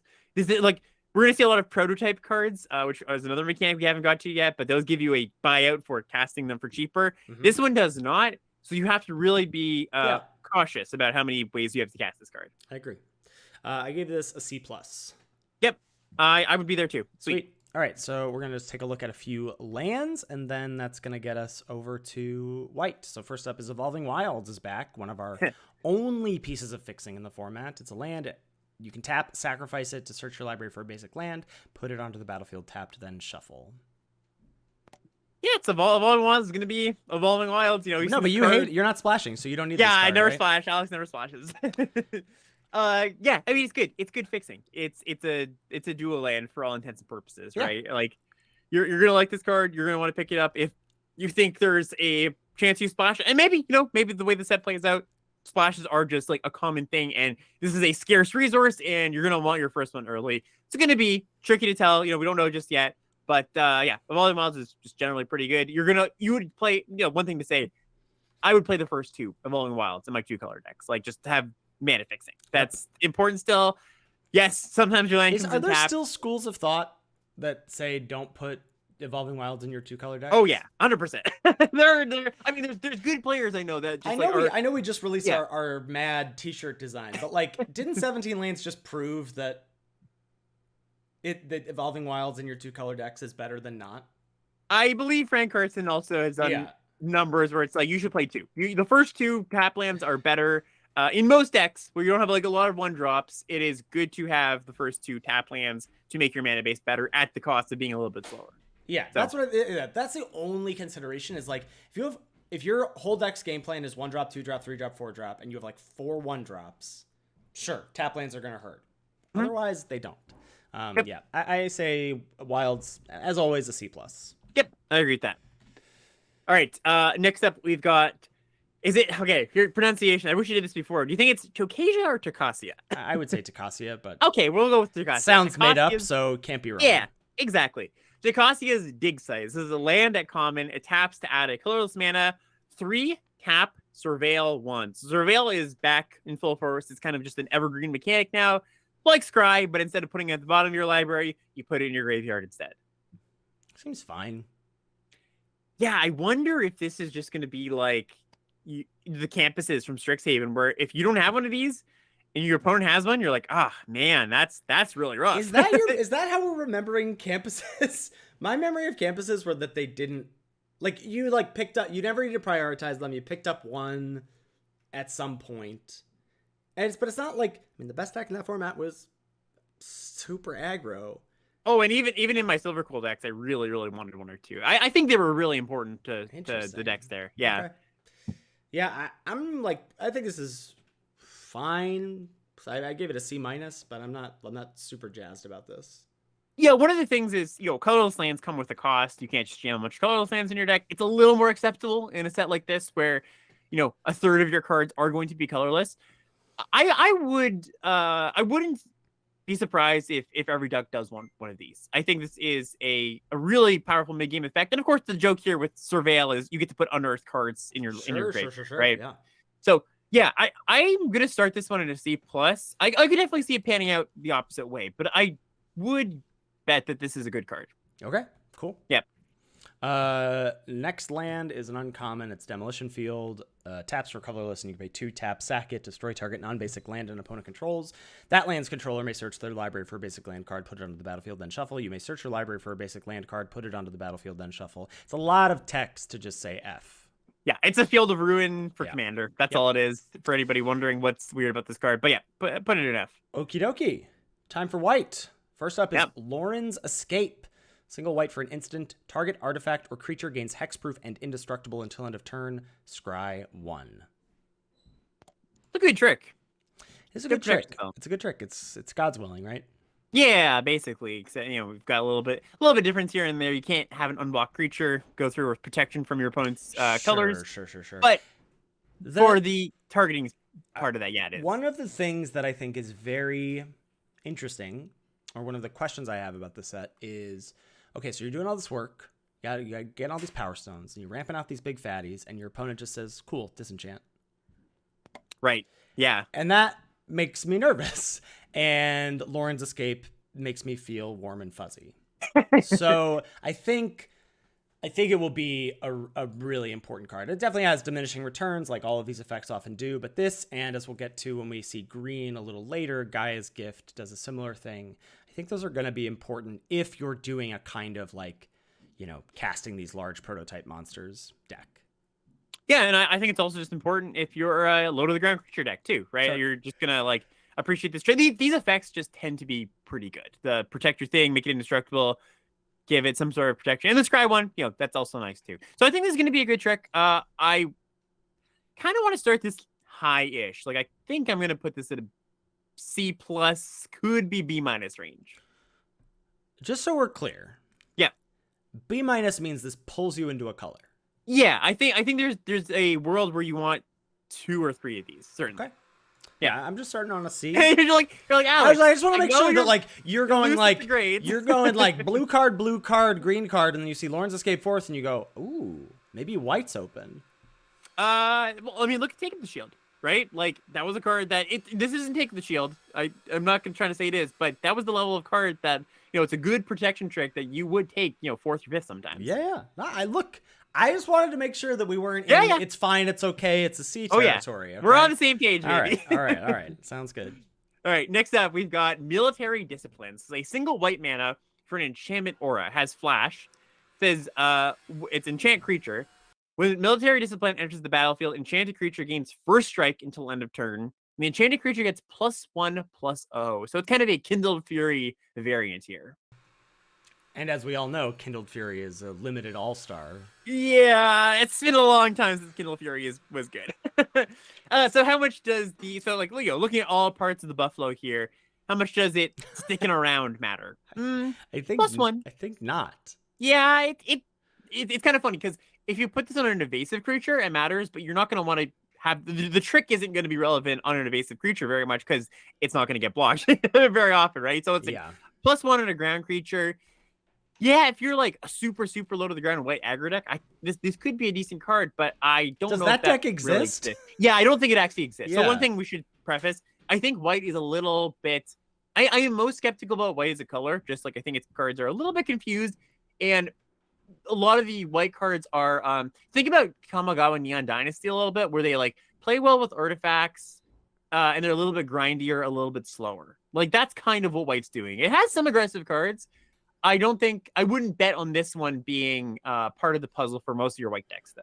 No, I think this is just a D plus. Like, yeah, I know NCAA is really high on this card, and I was like up there too for a while, but after seeing the full set, I'm like, I'm kind of off it. So yeah, I would give this a D as well. I just can't see this being like Kindled Fury doesn't matter. This is the +1/+0 that this leaves behind is so close to not mattering that all leads me to believe this card does not matter. Yep. I'm on board. Next up, we've got Survivor of Colorless. Single white for a 1/1 with first strike. It's a human soldier because that's relevant. It's got types. And you can pay 1 and a white to exile it from your graveyard to scry 2. Yeah, really funny card. So when I first saw this card, it's always the type of card where, piques Alex's interest and I go, okay, what can you do with this? So often when you have a cheap creature that has a keyword, you're looking to pump it somehow. You're looking to put a counter on it, or you're looking to have a team pump or global pump with the anthem effect. And again, kind of like I was just talking about, there's just like white's just not doing that much in the set. And so yeah, there's like a few bad equipment. There's like a card that brings a cheap creature back from the graveyard and puts a counter on it. That's not really adding up to enough for me. Now I could see like the perfect confluence of you care about soldiers, you have a few ways to pump, maybe you have a few ways to discard things or mill and get this into your graveyard incidentally sometimes.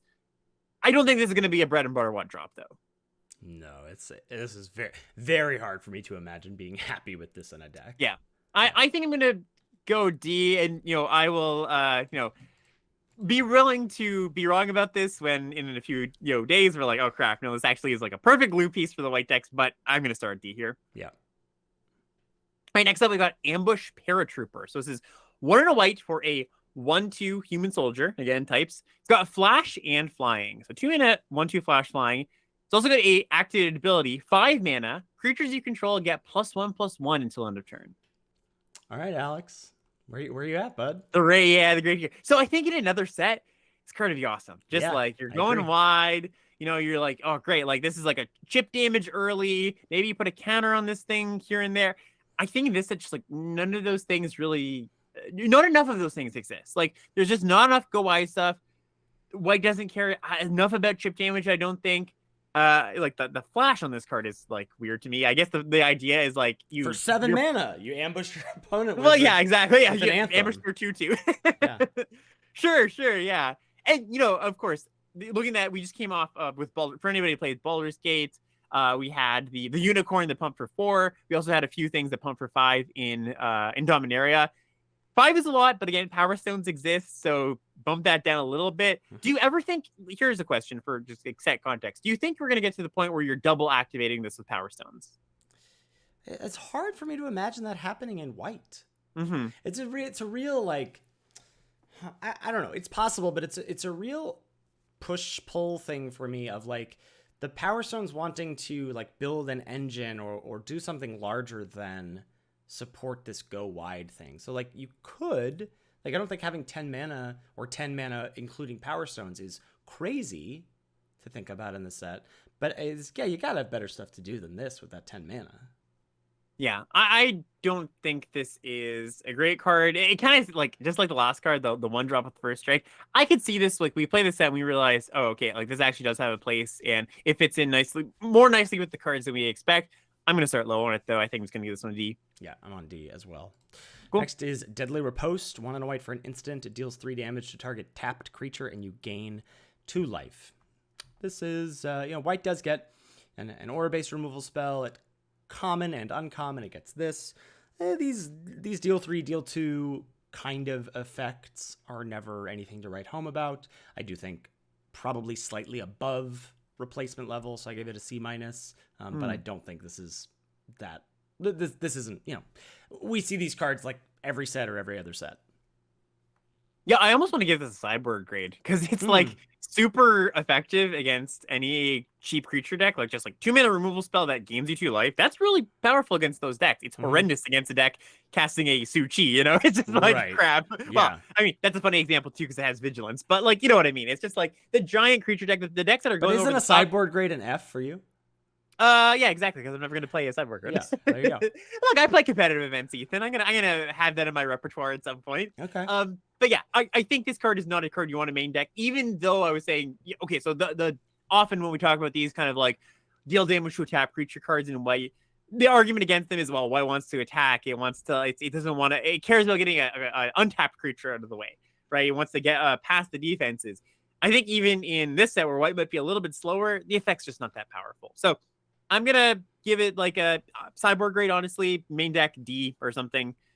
It's just not very impactful. Yeah, I'm a little higher. I give it a C-, but obviously not like that's fair. In love with the card. All right. The big one. The first of many big questions. We have Disenchant, 1 and a white instant, destroy target artifact or enchantment. Hoo-wee. All right. So it's straight up 2 mana, kill anything. No, it's 2 mana kill. I think I ran the rough numbers. It's like a third of the creatures. Correct. It is a third. Because go for I know go for the third is 2/3. So nice. It's like quick math there.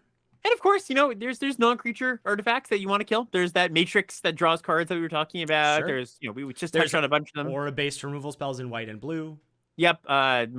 This card existing is much to the chagrin of those cards. Just like more punishment for aura-based removal spells. So I think this card's gonna be good. I think. So the first question is main deckable or not, and I think the answer is obviously main deckable.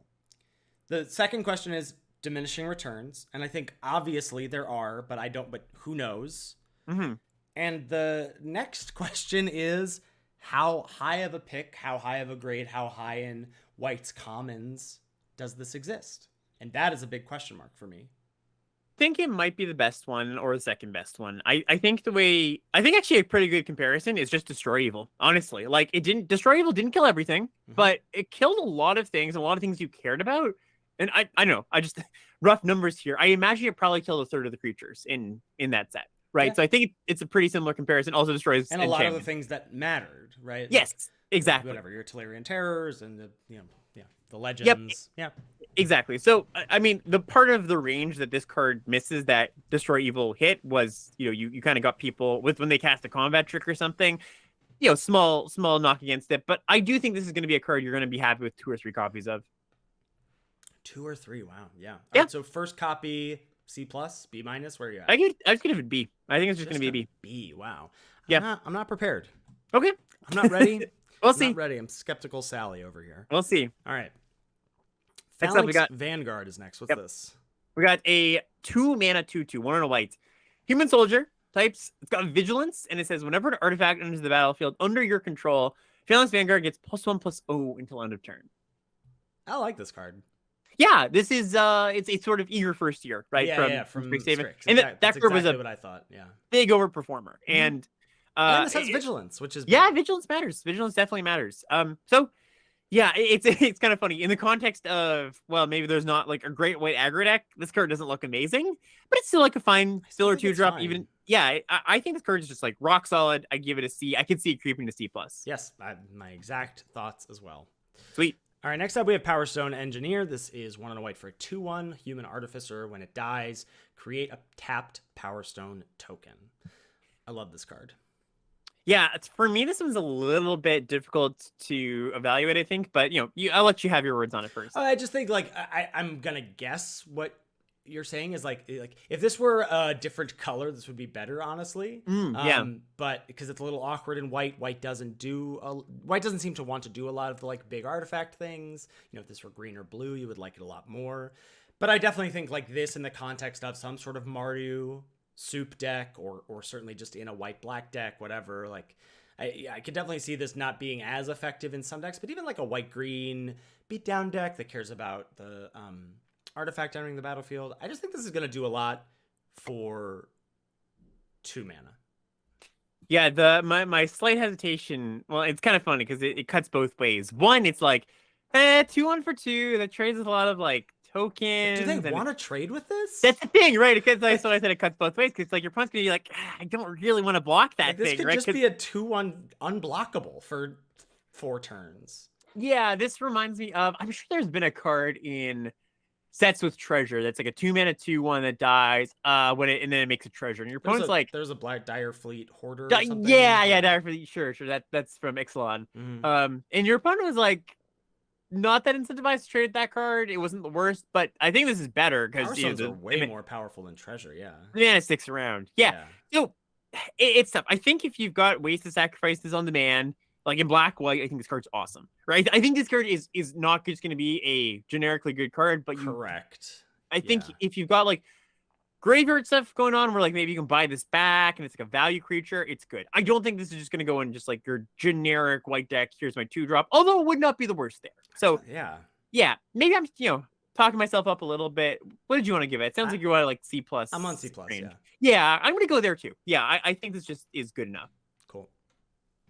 All right, next up, this is an interesting one we're going to talk about. Recommission. So this is 1 and a white for a sorcery. Still common. Return target artifact or creature card with mana value 3 or less from your graveyard to the battlefield. If a creature enters the battlefield this way, it enters with an additional +1/+1 counter on it. I don't love this card myself. Yeah, it's really it's a hard one to evaluate because it's powerful. Like there's just like a few cards we talked about where it's like there's some power in here. Certainly, it's just harnessing that power. How easy is that? So the cool thing I can say about this is white's cheap creatures, they all have keywords. I think almost all of them, except for like 1 or 2 that cost 3 or less, have first strike, flying, lifelink, and like giving a counter to that is powerful. Just like rebuying a thing that comes with a power stone, that's pretty good too. So like I think there's a lot to like about this card. I think this could be like an archetype card in its own. Like you just like have all the recommissions, have the things you buy things back with. That's like a game plan if you're just like a small ball grindy deck. How good is that? How often will that come together? I'm unsure. but I want to recognize that there is a lot of power in this card. Yeah, I don't know. I just never like. I just don't like this. Like a lot of power seems like a high sell to me. Like the best thing you can do is cheat on 1 mana with this, get back a 3-drop, and now Yep. that 3-drop is slightly bigger. You Yeah, I cannot think do that until turn whatever. And so by well, that, you trade off your 2 or your 3, and that's gonna happen, right? okay, is that great? So, but like, how is this different than just casting that? It's not that different. Well, it's almost like you're cheating like a mana and a half because you do like the counter. I think it counts for something. This too. is like you. This is in the world where you've traded off a 3-drop, and you get that 3-drop back. I just like Sure. that. That's the ceiling, and that ceiling doesn't seem that high to me compared to like that. That delta is not that big versus having a 2-drop. In this spot for me. Yeah, I can buy that argument. This is one I'm like most unsure of because like it just like I said, it speaks to me from a pure power level perspective. I'm not sure if like exactly what you're saying. That could certainly be true. It's just not worth like just play another creature, right? Right. I could agree with that. I'm unsure, and I'm just gonna leave it at like C plus, but that's a dangling C plus. C plus. Yeah, I think so. So currently, you Okay. like this more than the 2-mana vigilance artifact TTBs. You gets +1/+0. The 2 minute. Yeah, I think so. Gotta have diminishing returns, right? Potentially, yeah. Well, I mean, it has to. You have to have creatures. Like, Sure. you can't have all Yeah, these yeah. and By no creatures. definition, yeah. By definition here. Yeah, it does. C, It does. C you're plus right. seems wildly high to me. Well, think about it this way too. You're also just there's self mill in this set, quite a bit of it, even in white, right? So like you're gonna just like naturally end up with stuff in the grave. Yeah, but I just like I just don't know how. Yeah, I guess it does return artifacts. You're gonna have stuff in the graveyard, but again, the thing that the amount you're quote unquote cheating or the ceiling of what you can get for this just doesn't seem like that big of a deal to me. Like it's it's obviously a deal, but I just don't. I'm just so nervous about the times when there's nothing there. I want to cast something for 2 mana, but there's nothing there. Certainly, yeah. So this is one that I think we're gonna have to come back to. Sure. What do you want to give it as the preliminary grade? I gave it a D plus. Okay, yeah. I think that's fair. Look, I can definitely buy that there's a world where you're 100% correct on that. Yeah. Okay, we got this whole cycle. This is the first one of these. This is Airlift Chaplain. 2 and a white for a 1/1 with flying. When it enters the battlefield, mill 3 cards. You may put a plains card or a creature card with mana value 3 or less from among the cards milled this way into your hand. If you don't, put a +1/+1 counter on Airlift Chaplain. Yeah, so this, like you said, is a cycle. The other cards in this cycle care about other card types as creatures. Some care about artifacts. Some care about lands.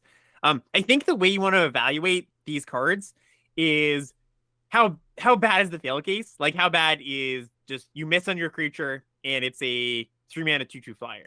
Because 3 cards is not a lot. It's not, yeah. So when you're casting, like, because I'm gonna be very negative card evaluator here with this, which is, you know, if this is in your opener and you're like, man, this is gonna be great, I want to get a plains off of this, and you don't. So sure, you're digging yourself closer to lands. It's fine, whatever. There are gonna be times where you can whiff entirely on this. It's just like, I don't know. Comparing this to the Sky Scanners of the world is just 3 mana 1/1 flyer draw a card, to Pilgrim's Eye 3 mana 1/1 search up a basic. Like, I much prefer the cards that I know what I'm getting from them versus the cards where they are modal but have fail cases. Yeah, I think this one in particular, the fail case is actually not going to come up that often as long as you're like a 9 or 8 planes deck. Sure. Like if you've got 15 creatures and 9 planes, like it's actually going to be pretty hard to miss on this card. Okay. So I do think that like you're going to draw a card off this card a lot of the time. And you know, self mill that matters. Binning a unearthed creature. If you want, you know, the way this card is worded, you could just put a counter on it if that's what you actually wanted. So I think this card's quite powerful. And yes, all the caveats you have of like, yeah, you might miss on it sometimes. It might not work. I think enough of the time, kind of like how you treated Flurifus Vinewall. Like there was a fail case there, and yes, the fail case here is more likely to happen than on Vinewall, but you just treat the card as it's going to do its thing most of the time. Yeah. I It's a good thing to recommission. and as some folks in chat are saying, like, well, the fail case is a Windrake. My problem is not that, like, I don't like. It's not like this. You know, if you fail, this card goes to the graveyard and you get nothing, Willy Wonka. But the problem is that when you, the problem I foresee, or the reason I'm skeptical or hesitant about this card is that when you have a card like this in your opening hand, you're kind of crafting the turns in such a way where it's going to do something for you. And when some percentage of the time it doesn't do that thing, that can mess with your plan, is all I'm saying.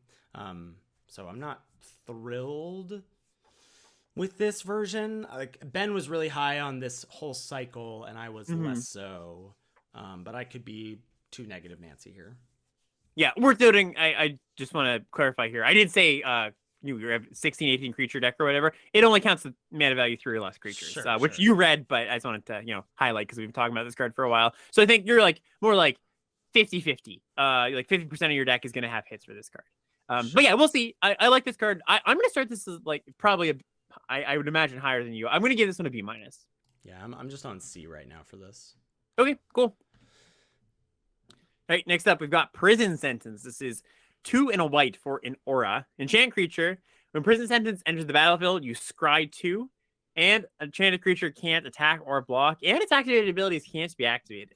He just gets like a knock because of, disenchant floating around, but otherwise I'm pretty happy about this card. Like 3 mana arrest plus, I mean, that's just arrest. It's just arrest plus scry 2. Yeah, the times that these cards are good, forget about contextual factors, are when they lock down, like, can't use abilities. Yeah. That really matters. That line of text matters. And the scry 2 is pretty nice. Of course, the question, like you're kind of talking about here, is does that outweigh the fact that this gets blown up? Well, and there's a sacrifice theme. And there's a sacrifice theme. So. Yeah, exactly. So, I don't know. Remains to be seen. I'm going to start pessimistic on it, I believe. I don't. It's kind of funny because this could be great or it could be garbage, right? If we're going to, these are great garbage here, right? I'm going to start this low. I imagine it's not going to be a great card in the format, but it could just be a world where, the disenchant effects are less playable than we think, and the sacrifice stuff is not as prevalent. Maybe it's not very powerful, so that stuff doesn't get played. Again, this is all just like, wild speculation, but I'm going to start this at like a C-, I think. I'm on C. Like, I'm not thrilled about it, but yeah. But that's actually probably more right. I'll join you with C. Okay. Next up is Union of the Third Path. 2 and a white for an instant. Draw a card, then you gain life equal to the number of cards in your hand. I have no idea what this card is doing in the set. Yeah, no idea. I mean, so like you cast this on turn 3 and like you gain 6 life and draw a card. Like that's actually not the worst. But anytime other than that, you're not that excited about it. It also you've spent 3 mana to do this on turn 3. So I think it's just an F. I can like see a world where somehow this makes the cut, but I don't think it's a good card. I agree. Yeah. I'm excited to hear your thoughts on this next card. Yeah, this is Warlord's Elite. So this is 2 and a white for a 4/4 human soldier. As an additional cost to cast this spell, tap 2 untapped artifacts, creatures, and or lands you control. So you could pay 5 mana for your 4/4 soldier, or you can tap 2 cheap creatures or artifacts. You can't do them like you can do a land and a creature. Wait, can you do that? Yes, right. You can go tap a land, tap a creature, pay this for 4. So it's like sort of Convoke-y.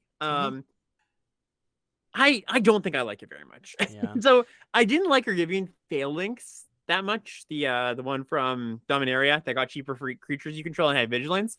Mostly because like the fail case of that card was pretty horrendous. It got stuck in your hand a little too often, or just like it was out of reach of casting when you wanted to cast it. And the upside was not amazing. It was fine. It's just cool. Okay, you did the thing. You have a 4/4. I think this card has a little bit of that going on. The more trinkety artifacts we end up playing in our decks, in our white decks, the better this card gets. Like if you're playing a trinkety artifact on 1, I'm into it. You just go like, play this, play a 2-drop, play this on turn 3 with some consistency. I think enough of the time though, I imagine it playing out is you're going to play a 2. This isn't going to be castable. You're going to play a 3. Okay, it's still, you're not casting this card. And then after it's like, well, I could tap my 2-drops to cast this on 4, but then I'm not attacking with it and I'm not blocking with it. Like taking the creature out of the blocking attacking equation is really rough. Like the idea here is you're getting a cheaper creature than you normally would for the mana cost, or sorry, a better creature than you would for the mana cost. But that's kind of negated by the fact that you're taking some amount of stuff out of combat, right? So I don't love this card. I could be wrong about this, but I don't think this is a very good card. Yeah, I was trying to think of this in the context of I was slightly more positive, and I think Ben talked me off the ledge a little bit of this as a build around common coming off the heels of DMU, that like there's a world where you see one of these in your openers, you see one of these pick six, you take that, you take the one that wheels, it's sort of like a catch 'em all, and then your whole deck is built around cheating these out. The problem is that, and there's many points that Ben made, so for folks who are going to listen to the podcast, you're going to hear this as well, but many of the points that Ben made is what Alex said. One, it's awkward to put these in an aggressive deck, because then if you're going 1-drop, 2-drop, what you want to do is attack on turn 3. You don't want to then turn those creatures into mana dorks. And this is, I think, just on rate worse than Argivian Phalanx, and as you said, Argivian Phalanx wasn't even that good at the end of the day. It was fine. So I think I started off at like Synergy C, but I think this is probably just a D. Yeah. Also a soldier, gotta call that out. But whatever, yeah. Yeah. Yeah, I'm gonna join you at D. All right, next up is Yoshin Medic. This is 2 and a white for a 1/4 human cleric soldier with lifelink. Yeah, that's kind of what I mean by white might be a little confused. So, like, I'm not confused. This is a 3-mana 1/4. Oh, you like it? I mean, no, I don't. It's my brand, but this is okay. Yeah, I don't know where this card goes. I don't know what it's doing. This is a D-, but I think. If you recommission it, it's a 2/5 lifelink. That's not bad. That's not bad. Hold on. Do you like recommission or not? I mean, look. Okay. So I mean, I think that there's going to be some defensive decks that like this card a lot. Like, really, actually, it's a really good brick wall, right? If you are looking for a defensive card, this card's great. If not, and I imagine a lot of your white decks are going to be somewhere in the middle to like not want a straight up defensive card, I don't think you're going to be that into it. Again, this is kind of like the 1-mana 1/1 where if there was more ways to pump naturally, or just like good cards that pumped, put counters and stuff, I think this card would be quite good. But I'm not seeing that. And maybe that there's a crossover with green, that's where it happens. But I don't think this is a card you're going to play very often. I agree. All right, so D? I even went D-. Okay, nice. Next one up, we got Veterans Power Blades. This is a 3-mana equipment. Equip creature gets +2/+0 and has 2 equip costs here. It's got Equip Soldier for a single white, or Equip 2 mana. So a 3-mana equipment that gives +2/+0, can equip for 1 if it's a soldier. That's, man, they really, really do not like pushing common equipment. And I get why. I get it can be like obnoxious, but I feel like they could have made this one a little better. Like, make it 2 on the front end, Yeah, it's really rough. Like, so it's aspiring to be sort of a bone splitter-y card. And to give it some credit, the cheap part of it is the part we care about, the equip cost. Or you really want to make that cheap. But I don't know. It's just a tough pill to swallow with 3 mana. Just not good. This card just is not good. Yeah, I think that just too often equipments are lesser impact than you would like, and this one especially. So especially ones that don't boost toughness. Yeah. Where are you at? I'm on D-. Yeah, I'm gonna go there too. Okay. Next up is Scrap Work Cohort. 4 mana for a 3/1 soldier. When it enters the battlefield, you make a 1/1 colorless soldier artifact creature token, and it has Unearth for 2 and a white. I like this card. Yeah, this card's cool. Generates two bodies just straight up, but 2 artifacts, multiple artifacts. 2 artifacts that comes back. Yeah, if you have anything that cares about artifacts entering, this generates 4 ETB triggers when you count its front side and the Unearth. I think it's interesting, like, we've lumped this into white's commons because of its activated abilities. I think there are going to be decks that are not base white that want this. I think there are going to be decks that cannot unearth this that want this. Whoa, really? Yeah. Oh, wow. I think there are going to be some black-red decks where you're just like, give me rectangles. Sure. Yeah, just give me that cardboard, baby. Yeah. I think this is a C+. Yeah, I think so too. I think it's not a particularly good blocker, but like it does block. Yeah, three power. Yeah, sure. Yeah, and then comes back. Yeah, I like this card. I think C+ is a good place to put it. Yeah. All right. Next up, we got Aeronaut Cavalry. So this is 5 mana, 4 and a white for a 3/4 flyer, human soldier. And when it enters the battlefield, you put a +1/+1 counter on another target soldier you control. I'm not that excited about this. Yeah, I imagine in your white decks, this is going to put a counter on something almost always. But at the same time, it's like, yeah, 5 mana, 3/4 flyer. It's not super exciting. Does some stuff, but I think this is just a D. Yeah, I'm a little higher, like C B plus, minus C or minus. whatever. Yeah, Yeah, like this is just on the edge of like replaceable to me. yeah, I agree with that. Last common is Takasia's Onulet, 5 mana for a 4/4. When it leaves the battlefield, you gain 2 life, and it has Unearth for 3 and a white. I like this one too. Just for Interesting. the two unearth cards here. Yeah, I mean, comes in again, adjusting for power stones here. Sometimes you cast it on a 4, but even when you cast it on a 5, it's like a decent body, leaves unearths and gains you some life. 4 is a big hit on the way back in. Yeah, I think this card's just solid. Oh, I feel like this is just filler in my mind. Mm. Yeah, I don't see anything special about this. Yeah, so to ask you grade clarification. When you say filler, what's like your average? What's your grade for that? When you say In the D range, D range, replaceable, not nothing right, special. Yeah. I would just give this a C. I think it's just like rock solid, does enough stuff, is an artifact. The life gain's important.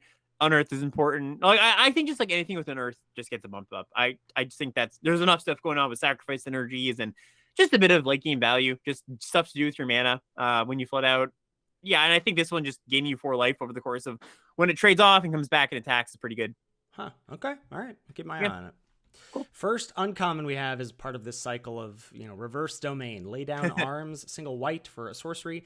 Exile target creature with mana value less than or equal to the number of planes you control. Its controller gains 3 life. This is just good. Like, you don't even need, like, any deck that has 10 plus planes. This is going to exile something with 3 or less on average, and then maybe sometimes hits more. And exile is relevant against Unearth. I like this card. Yeah, I think that for so, like you said, there is a cycle of these, and I think you do probably want to try and have like 10-7 if you can, 9-8, 8 be your actual main color to make use of this card often, so that it's not just like stuck at 1 or 2 too often. But if you're there, if this hits a 3-drop, you're pretty happy. Yeah. If this hits a 4, you're like, great, that's 1 mana kill a 4-drop, right? Mm-hmm. So yeah, I think there's a little bit of I won't even call it a deck building consideration. Well, it is a consideration, but it's not like a build around. It's more of just like, you have to be conscious of it, right? Sure. You can't just shove this in. But if you're there, 10-9 planes, I think this is a B level card. Yeah, I give it a C+, but I could definitely see B minus, whatever. Yeah. It's just strong. All right, next up, we've got Meticulous Excavation. Single white mana for an enchantment. It's got an activated ability. 2 and a white, return target permanent you control to its owner's hand. If it has Unearth, instead exile it, and then return that card to its owner's hand. Activate only during your turn. Okay, so it's like picking stuff up, reusing ETBs. The reason it's got that weird wording is so that you can, if you bring back an Unearth creature and then return it, it will actually go back to your hand because it meets the requirement of going to exile first. So you can do kind of funky stuff with that where you get to loop your Unearth stuff. But this is, that's a lot of investment for what's happening here. Yeah, Ben was very excited about this. Of course. I was not. Yeah, he's a very positive card evaluator. Mm-hmm. I was not. I just think he was like, with Power Stones, let's keep in mind, let's calibrate. Get 2 Power Stones out. This is just 1 white, which is very cheap to do what you're doing. Now, yeah. And so you get just like this infinite flow of Unearth creatures, right? You like trade off your creature, bring it back, flicker it, comes back to your hand, boom. Like, there is a value engine to be had here. I don't know if it's good enough, though. Chad is saying, I hate that this is only during your turn. You would hate it more if it was during your opponent's turn, let me tell you. Yeah. You'd be like, this card's really obnoxious. But yeah, I agree mostly with what you're saying. Like, that dream of having 2 Power Stones, that's actually like, that appeals. That's not a dream, right? That should be...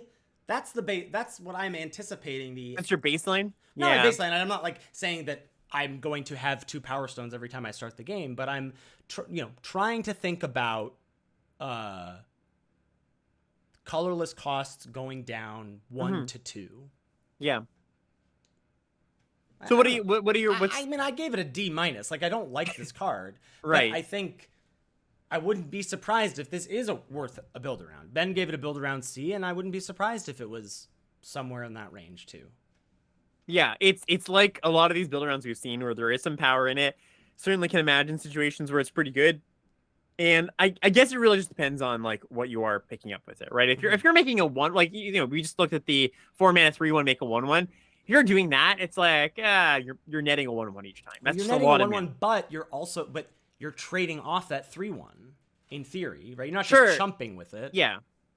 Right. You might, and that takes some time too, right? Going through a whole combat step, Oh, and I know. Like yeah, it's grindy for sure. It's hard. Like I look at this card and I go, I see it, but I don't know if that's worth it. But it could be. yeah. I think it's just worth throwing that out there. But yeah, I'm starting pretty skeptical at D-. Yeah, I think that there are a lot of cards in this set that are just gonna be like, well, we're gonna have to try them out to see what it's like. Which is so, how cool is that, huh? Like, yeah, that's great. I think it's awesome, right? We're not just like, as much as I think we're pretty decent at evaluating cards. I think it's also great that there's a few curveballs that were like, huh, you know what? We identify there's something there. Not exactly sure until we play it. So yeah, bookmark this one. Come back to it. I'm gonna give it a tentative like build around C, I would say, but okay. Yeah. Next up is Recruitment Officer, single white for a 2/1 human soldier, and you can pay 3 and a white to look at the top 4 cards of your library. You may reveal a creature card with mana value 3 or less from among them and put it into your hand. Put the rest on the bottom of your library in a random order. Sweet. This card's good. Yeah, this card's really good. Like, good little beater, good late game value engine. I don't even know if this like needs build around status because like it finds a lot of stuff. Like, look at 4 to reveal a creature with mana value 3 or less. That's gonna be most of your creatures. I like this. Yeah, and so this was one of the first cards previewed for this set, and before I think when you just like Power Stones were, I think they mentioned Power Stones were going to be a thing, but before it really gelled with me that Power Stones and activated abilities and like what that implied, and yeah, I like it better now that you know that sometimes this ability is going to cost like get a bit discounted by a Power Stone. So I mean, the comparison to make here is kind of like Duskwatch Recruiter, right? Where that card was, for those who don't know who haven't played Shadows over Innistrad, just like mythic uncommon. It's a very similar card. Pay some mana, look at the top cards of your library. Now this can only get the cheap cards. That matters. But even still, 4 cards is a good number of cards. So again, deck building requirement a little bit. You want to make sure if you're maximizing on this card, you've got like 10, 11 creatures that are cheap, but it's powerful if you are there. And just on a 2/1 body, like the 2/1 body, pecks in once or twice, maybe it gets blanked, but then it just sits there. And that's exactly what you want from your cheap aggressive creatures. Like, gets in early, has like game relevance. Yeah, I like this a lot at a B-. Yep. I would just go B, honestly. Cool. Yep. All right. Next up, we have Yoshin Frontliner. So it's a single white mana. It's an artifact creature for a 1/1. And it says, when Yoshin Frontliner attacks, another target creature you control gets +1/+1 until end of turn. Unearth single white mana. And it's a soldier. Talk to me, Mr. One Drop. So this is a powerful card in the context of like if you had like a standard mono white, this is just like providing 2 power and toughness for your 1 mana, and then it trades off and then comes back and like does a thing. Like that's a good aggressive card. I think you'd be quite happy if that deck existed. Again, I'm a little bit skeptical that this like low to the ground, all cheap stuff deck, really does exist. And maybe I'm over indexing that a little, my skepticism a little. We have seen some pretty good cheap creatures, right? I guess where I come down here is if that deck exists, if it is pushed in the right ways with the cards that look to belong there, end up being good and you want to play them, I believe this is a good card. I think this is quite good. But certainly a world where that just isn't true. Yeah, I'm pretty skeptical of this. I gave it a C-, and honestly, that feels like a little high. But like the cheap unearth cost here is the thing that I'm trying not to ignore. Yeah, I definitely agree with that too, just like we talked about before. So I'm going to start a little bit higher. I'm going to be a C+, I believe, just because that cheap unearth cost for sure. But again, might just pan out that this isn't what you want to be doing. Just as a gut check again. Yeah. You're taking this over the 2/2 with vigilance that gets +1/+0 when an artifact enters the battlefield. I think so. Yeah, I think you're going to be happy with this card. Okay, great. Calamity's Wake is next. 1 and a white for an instant. Exile all graveyards. Players can't cast non-creature spells this turn. Exile Calamity's Wake. That is an F. Yeah, this is construct the sideboard card. I can like imagine a situation where your opponent's like way in on binning things unearthed. Alex, we don't need to talk about every card at length. I won't imagine it then. Next card. All right, next time we got Lorian, Disciple of History. It's a legendary creature, 3 and a white for a 3/3 human artificer. When she enters the battlefield, or another legendary creature enters the battlefield under your control, return target artifact card from your graveyard to your hand. Wow. Yeah, this card is awesome. Gravedigger plus? Yeah. Wow. Just like 3/3 Gravedigger. Yeah, 4 Wow, mana, 3 that's 3 Gravedigger. I mean, and then more legends. yeah. Sign me up. This set has a decent number of legends. Like I would imagine most decks are gonna have like 2 or 3 Yeah, in because them. not So all of the sometimes we saw like in Dominaria, all of the signposts on commons were legends. Not all of them here are, yep. but some are, Uh, and then there's some that are monocolored, and then there's rares and mythics. I think this is a B plus. yeah, I think so too. That's exactly where I would put it. Its card's just like broadly really powerful. Mm-hmm. All right, next Next up. up, Static Net, 3 and a white for an enchantment. When it enters the battlefield, exile target non-land permanent an opponent controls until Static Net leaves the battlefield. When Static Net enters the battlefield, you gain 2 life and create a tapped Power Stone token. What? Oh, really? Just like Whew. pushed in multiple This is directions. another card that makes me go, do Power Stones suck? Spotting you in here just for free. What? So I wonder if this is we get like in this a little bit of this on the prisoner card too, where it's just like we get that it's a little risky to put these cards in your deck in this format, but we're tempting you. There's a lot of good stuff on this, right? A lot of good words. Yeah, it's hard for me to imagine passing this very much. Yeah, that's just And you don't usually like these kinds of effects. no. I mean, look. I think I've definitely come up on them over the years. I think they have proven to be pretty good. So I just think that even if your opponent literally the turn this comes down, they kill it, like you're not that down on that exchange. You gain 2 life, you got a Power Stone. They get their card back, but they spent the card. Like Right, you're still 1.75 for wanting. yeah, for this wanting. card's great. This Card's great. really good. I wouldn't be surprised if this one actually creeps into like A minus territory. That's Just what like, I'm like. I think Yeah. if what you're saying about Disenchant is right, that it's like 2 to 3 copies, then this probably stays in the B plus range. Otherwise, I think you're right. Yep, card's really really good.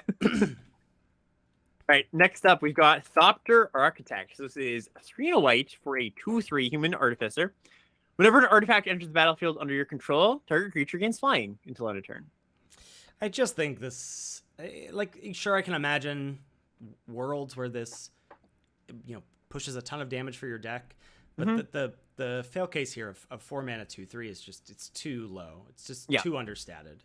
This is exactly what you mentioned at the beginning of the set review, where we're like, you gotta put, there's a little bit of pressure on the 4 and 5 mana cards to really do a thing. Like, the removal is back to being pretty cheap these days, and if this gets snagged by a 2 or 3 mana removal spell, you're not too happy. And also, just like if you are on the back foot a little bit, it's not blocked particularly well. So, I mean, there's decks where, yeah, you've got like that 4 mana 3/1 that makes a 1/1, and you jump 2 things. And I think you can really go off this card. It's going to be one of the ones where if you untap with it, you've got the stuff going on, you're going to be in a pretty good spot. But I think on average, it's just a little bit too, a little bit too understated, a little bit too conditional. So I think I'm just going to give this like a C minus. Yeah, I'm with you on C minus as well. Cool. Great Desert Prospector, 4 and a white for a 3/2 human artificer. When it enters the battlefield, you make a tapped Power Stone token for each other creature you control. This one kind of, I was thinking about this one for a long time yesterday because it's hard. Yeah, it's really tough. Okay, so let's break this down. 5 mana, 3/2. Okay, not terrible. Great. F. Yeah, pretty bad. But you're not looking at this card for that. Let's say you have 2 creatures on the battlefield. Let's be, conservative, but I think responsible. You make 2 Power Stones with this thing. I guess the question is, what are you doing with the Power Stones? A lot of Power Stones in white. That's the question. Yeah, it might not be a ton. Maybe it's your secondary color that you're pairing it with. That's where you're getting your money. You pair it with red to throw at people or black to sacrifice. I don't imagine that like white is going to be a color for your ramp decks all that often, so maybe it's not really doing that much there. But this is the most Power Stones on a single card I think you can make in the set. Like that's just like so much if all goes right. So I'm looking at this more as I've made a lot of material and I'm doing something with that material. And maybe you pump it into your 5 mana activation or something. Yeah, of course, we're weighing that against it's a 5 mana 3/2, and sometimes that's all it is. So it's a tough one. I basically just like copped out and gave this a C. But if I'm being honest, this is not a card that appeals to me because while I see the ceiling of it being high, and I'm not particularly concerned with, well, what are we doing with the Power Stones in white? You just get a second color. Like just, you pair it with green and cast your 10/10 reach trample. But I just think that the fail case here is too low, especially when you think of the kinds of decks that want to affect the board early, that can curve into Great Desert Prospector. Those are not decks where you want to be afraid to trade, where you want to be afraid to attack in, where you're like, no, I just got to keep my 2/2s and my 3/3 alive so that I can get 2 or 3 Power Stones with this. Like, I'm not about this card, to be honest. Yeah, I think so too. I think that, like, like I've said many times, a lot of potential, but I think the potential probably falls a little bit short. It's kind of just in the wrong color a little bit potentially. I think if you had this a green or a blue card, you'd love it. But yeah, I'm gonna give this. I'm gonna cop out as well. I'm gonna give it a C because I do think there are some decks where it's gonna be awesome, but most of the time, no. Yeah. All right, next up we got Repair and Recharge. This is 3 white for a sorcery.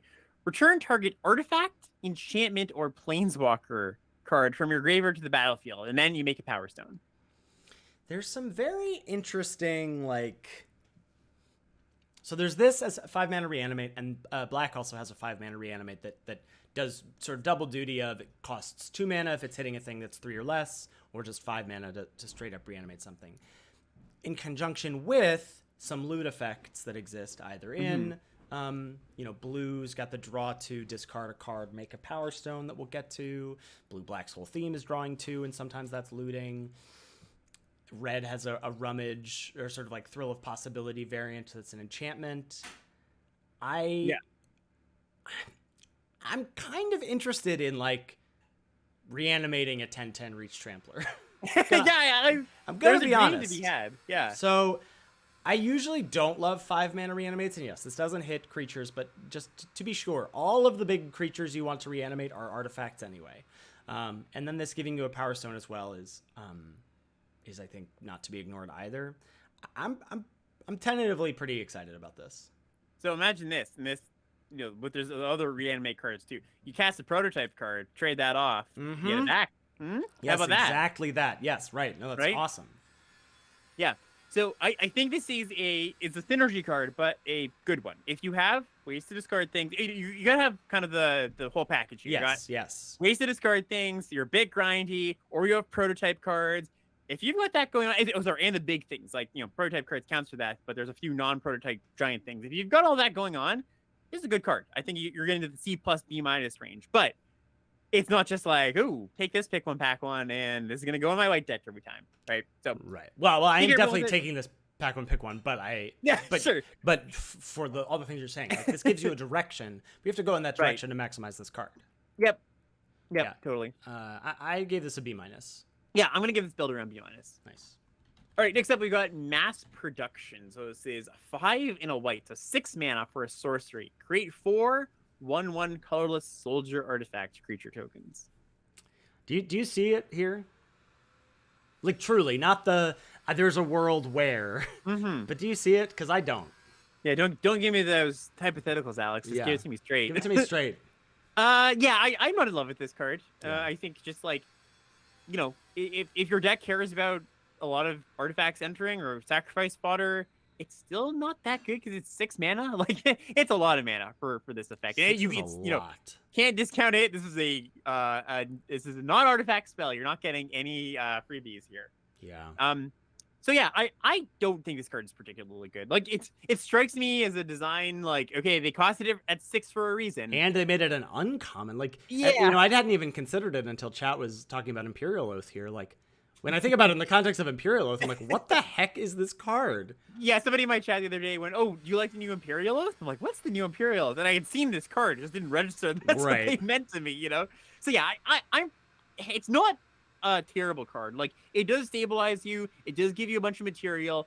I just don't think it's an awesome card. I'm gonna start this like a C minus. I think you can play this card, but it's not, one of the better things we've seen. I'm in for C minus as well. Last white uncommon here is Combat Thresher. 7 mana for a 3/3 double strike. When it enters the battlefield, draw a card. Hello. And this is also our first instance of Prototype. The prototype cost is 2 and a white for a 1/1. So 3 mana 1/1 double strike, ETBs draws a card. 7 mana 3/3 double strike, ETBs draws a card. Yeah, just great. Yes. This is a great sign card. me up. Yep, sign me up. So for those who are listening at home here, prototype, just to get some slight rules stuff here. When you cast it for its prototype, cost, which is always going to be a colored cost instead of its colorless regular cost. You change the mana cost, you change the color, you change the size of it, you change like almost like you like print over the card, where it's like whatever in the prototype boxes, that's what it is now on the battlefield. And when it comes back, or when you buy it back from the graveyard, it's this regular card. You can reanimate this. You can in other in non-limited formats, you can blink this, and it'll come back as the big version, the 7 mana version. But mostly, it's just like a good early, good late kind of mechanic. And of course, with Power Stones powering out these 5 and 7, 5, 6, 7, 8, 9 drops, that's going to happen sometimes. But I think most of the time, unless your deck is built for it, you're looking at the prototype cost. Yeah, just to answer a question from chat, does the prototype cost count as less than 3 mana value? No. Right? No, it does. It changes mana value. Yeah. In play, right? But like, if it was in the graveyard or whatever, you couldn't get it back with the signpost on common and white-black. Yeah, it doesn't. It's not gonna like alchemy the card or anything. In the graveyard, it still counts as a 7. On the stack and on the battlefield, it is a 3. What's very interesting about some of the prototype cards, or about the prototype cards in general, is figuring out which ones are more tied to their color cost, right? Which ones are ones where you're like, sort of like thinking about domain, or thinking about the off-color kicker cards from DMU, of like which ones are the ones where the kicker's just gravy, which ones are the ones where I have to be able to kick the card to like it. And I think this one falls in the camp of, I don't think you need to be white. I think there are like blue-green Power Stone decks that are just going to snap this up. And it's also just great if you're white too. Like it's right. No, obviously this is a reason to be white, but I think you're going to just, everyone's taking this highly, or more than just white drafters are taking this highly. No, yeah, I think that's a great way to put it, where this is going to be a high pick because it's good on the white decks that maybe aren't going to get to 7 mana all the time. It's also good in those other decks that are. So, yeah, I think this one's like a B, potentially B+. Yeah, I'm on B, but I could see B+ as well. Cool. All right, hopping on over to blue. First common is Weak Stone Subjugation. Single blue for an aura, enchant artifact or creature. Enchanted permanent doesn't untap during its controller's untap step. And when it enters the battlefield, you can pay 3. If you do, tap enchanted permanent. So a little bit of a bubble snare throwback here, but that 3 mana isn't actually kicker, so it can be paid with Power Stones. Yeah, I actually didn't even take that in. That's cool. Yeah, that's interesting. So it's kind of got all of the problems we were talking about with that the prison sentence card.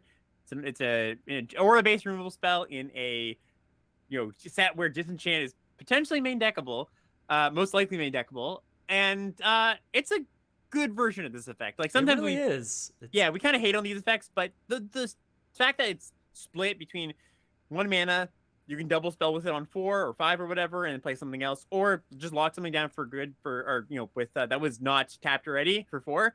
It's a good bit of flexibility. So this is probably the best. Like Bubble Snare might just be the best version of this effect we've seen.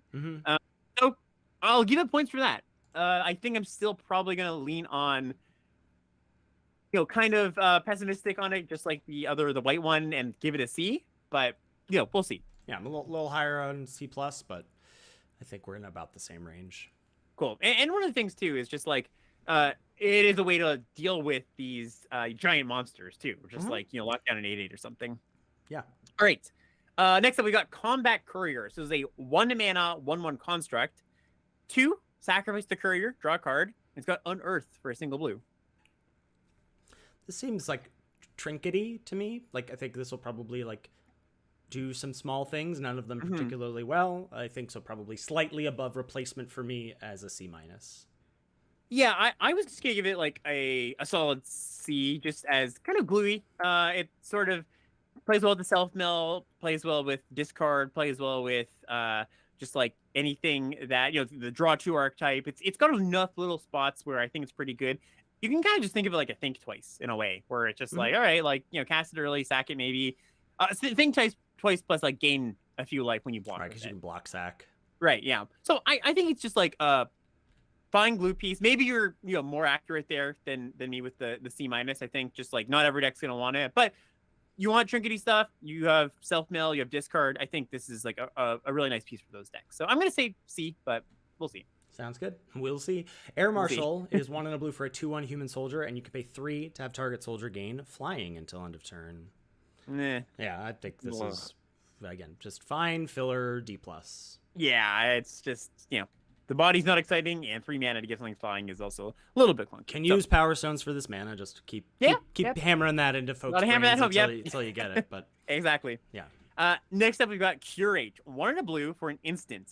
And it's got Surveil 2, draw a card. So we've seen this card in Strixhaven, and it was pretty good there for bidding spells, for growing your Serpentine Curves and stuff like that. Like, this is better than your average cantrip because of the graveyard stuff. Like, actually putting them in the graveyard, that matters for something. And, no, this wasn't in Strix, was it? It was. Chat? Chat confirmation.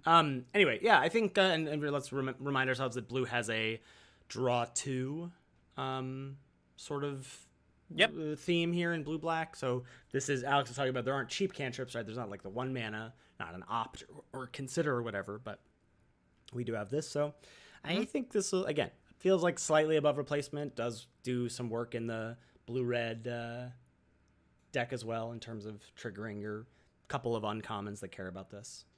Yeah, and just a little bit of a sneak peek for blue. I think blue's commons work pretty nicely together. There's a bunch of instant speed stuff that works nicely together. Just some of the cards just have like nice overlapping synergies, and this is just a part of that, right? Just, you know, keep up your card draw, keep up your counter spells. Curate is just a thing you can do, and it's just like, you know, smoothing out your draws is always good. So I'm gonna give this a C. Curate was about a C in Strixhaven where there's spell synergies, but I think there's enough going on here with Unearth and stuff, and just graveyard matters for, yeah, I'll give it a C too. Yep. All right. Next up, yeah, we got Philagi Archaeologist, 1 and a blue for an 0/3. When it enters the battlefield, mill 3. You may put a non-creature, non-land card from among the cards milled this way into your hand. If you don't, put a +1/+1 counter on Philagi Archaeologist. Move over, what's it called? Augur of Bolas. Augur of Bolas, yeah. A whole new generation can experience. Look at the top 3, put 3 on the bottom. but mill 3 is way better. Yes, certainly made better. So, you know, jokes aside, I think this card's good. I think this card is one of the better blue commons. Interesting. It's the second. So if I think the white version of this cycle, the aerial, you know, whatever it is, the Windrake that gets planes or cheap creatures back is the best. I think this is the second best. Equate this to Wall of Omens, right? That's the way I would look at it. Now, of course, you have to fill your deck with non-creatures, but we're going to see in a second. I think that's what a lot of what blue wants to do. I think we're going to get to the like 9 creature, 10 creature blue decks that we see in some formats. The fail case of this is a 1/4, just not that bad as a blocker in your blue decks. And if you do draw a card on this, it's quite good. Yeah, I think the card that it makes me think of is what is it? Ixali's Diviner from Ixalan. Sure, yep. It's a 1 in a green 0/3 that explored. I'm surprised here you love this card so much. Like, I think it's fine, but I'm not. This doesn't strike me. This does not crack my top 3 blue commons. Not have reveals up for it. Yeah. I just think it's enough blue. It does enough things. It just, you know, cantrips. If you need it to block, just like save some life, you can do that. Yeah, I don't know. I'm high on it. I would give this a C+, maybe B-. Wow, B-. Yeah, I'm just on C- here for Philagi. I think like some decks will like this, some decks won't. Okay, I think you'll come up on it a little bit. I do think that enough of the blue decks are going to really like this effect. Okay. All right, next up, we got Machine Over Matter. It says 1 and a blue for an instant. This spell costs 1 less to cast if you control an artifact creature, so it will only be 1 mana. Return target non-land permanent to its owner's hand. Yeah, this is fine. But blue, there was like a time where blue's bounce spells were good. You wanted like 1 in every blue deck at least. Mm-hmm. I think that time has passed. Yeah, I do think that like this hitting non-land permanent. So we'll see in a second. You know, I keep saying we'll see in a second, but there is an aura that turns one of your artifacts into a 4/4 and you draw a card. I think having that with this card is pretty nice. Just being able to like make it cheaper, maybe bounce a creature if you need to, blow it a double block, or just save your aura to recast. I think this synergizes well with that. It synergizes well with the last card we saw. So I think this is going to be a little bit better than your average bounce spell, especially just because there's like you know, ETBs, you know, we didn't see a lot of ETBs in Dominant because that space was taken up by Kicker. There's more here. And so just like rebuying an ETB is also meaningful. Does enough things. I agree. It's not going to be an awesome card. I'm going to give this like a C-, but I think it has its place. Yeah, just as, like we're just, next time you and I will have a chat like me and Ben did about the grading scale. Because you and I are just like consistently a 1 grade. I'm 1 gradation lower than you. Nice. Pretty consistently. Next up is Scatter Ray, which is 1 and a blue for an instant, counter target artifact or creature spell unless its controller pays 4. Whew. 4's a lot. 4's a lot. Can be They paid. can. Yes, Yep. can be paid with Power Power Stone. Stones. I still think 4 is a lot. I think this card is quite good. I think this is one of Blue's better commons, and I have Yep. it at C+. Yep. I think this is close enough to Essence Scatter, especially because some of the time your opponent's going to cast a 7-drop, and this is almost certainly going to counter that 7-drop, Hey, right? and Yeah. this targets so many things. Like, there are so few things in your limited decks that are not going to be artifacts or creatures in this set. It's like Yep. few removal spells, few tricks, maybe. Yep. Yeah. I would say this might even be B minus. It's super efficient, just like Essence Scatter was that efficient and cheap and good. I think this is like, if not close to Essence Scatter, or not, if not better or equal to, like very, very close. So I'd give it a B minus. Sweet. Next up, we got Coastal Bulwark. This is 2 mana, 2 colorless mana, or generic, for a 1/3 defender. It's a wall. It says the Bulwark gets +2/+0 as long as you control an island. And 2, tap, surveil 1. So it's a 2 mana, 3/3 defender if you are in blue, with a little bit of scrying card selection. It seems like if you need a 2-drop that's an artifact that blocks, fine. But that's a D in my book. Yeah, I would give it a little bit higher, because I think this is gonna brick a lot of things and give you some that selection is nice, that late game surveillance is nice, bidding stuff. But yeah, it's not like an exciting card or anything. So what? D+, C-? Yeah, I'd give it A+. D plus. What are you looking Yeah, at? sure, give the A plus on that. Yeah, I'd give it D plus. All right. Next up is Stern Lesson. 2 and a blue for an instant. Draw 2 cards, then discard a card. Create a tapped Power Stone token. Oof. Yeah, You'll love to see it. Yeah, it's not card advantage, but Well, it's not. Is it not? so you're saying been an unearthed creature? Is that? And I'm saying it gives you a Power Stone Oh, token. Power Stone. Sure. Yeah, okay. So the card drawing part is not card advantage, but if you are counting Power Stones as like a part of a card ish, sort of, I guess that does work out. Well, and not even counting the times where this synergizes with draw 2, or you bin an unearthed thing, or you bin a thing you're gonna reanimate. Like, I'm just like, I'm all about this card. I think it's really, really good. Yeah. Again, it's instant, right? Just like And an thing. instant, yeah. Yeah. What do you want to give this one? I mean, I gave it a C+, but I do have this as the best blue common. Okay, yeah, I'm gonna give this a B minus too. Like, maybe I'm just higher on these blue cards than I should be, but they just look pretty push to me. Yeah, I agree. Right. Next up, we got Third Path Savant. It's our old friend Tolarian Wizard. It's a 2 and a blue for a 2/3. Or Tolarian Scholar, sorry. And it's got a 7 mana activated ability. Draw 2 cards. A little bit of an upgrade. Yeah, this is a nice place to put your Power Stone mana. I don't think it's the best place to put your Power Stone mana, but it's a place. And I think there are going to be some decks where this is, again, some decks where this is above replacement. 3 mana 2/3 seems fine. So I have this at a C-. Yeah, I think so too. There's definitely going to be some games where your opponent plays this and they have like a bunch of Power Stones and you play and you're like, crap, I'm just going to lose to that thing. Just like on the spot almost, One activation is quite a bit to pull ahead on resources. Maybe it's even just a C. Like, I could Sure. see just like every deck blue deck wanting one of these. So yeah, I think the card's fine. Around that range. Next up is Urza's Rebuff. 1 blue for an instant. Choose 1 counter target spell or tap up to 2 target creatures. I mean, cancel is not a limited card to write home about. Blue does operate at instant speed quite well. And, rather than cancel, this can 10% of the time do the tap up to 2 target creatures, but most of the time you're going to counter something in a blue deck. I would put this at like D+. I'm going to start higher in this one too. Again, more blue love from Alex. Why? So this is a set where people are going to be casting 7 and 8 drops, right? It's going to be a really effective interaction spell especially against these some of these prototype creatures that have good enter the battlefield effects. Like, sometimes you just like, your tool to deal with those things is a counter spell. I mean, that's why counter spells were pretty good in Dominaria too. So I think that just like a little, like, you don't have the problems of your cancel being awkward where you're tapping out in blue. I don't think you're going to be doing that all that often.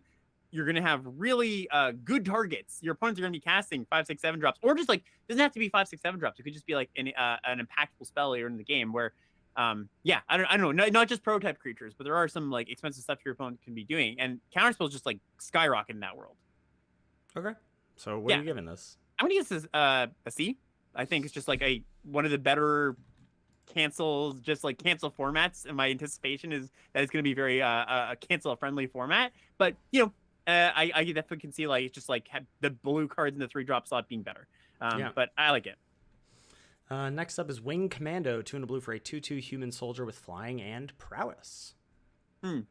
Yeah, so we're all we're not too hot on Windrake, but giving Windrake prowess is a pretty good upgrade.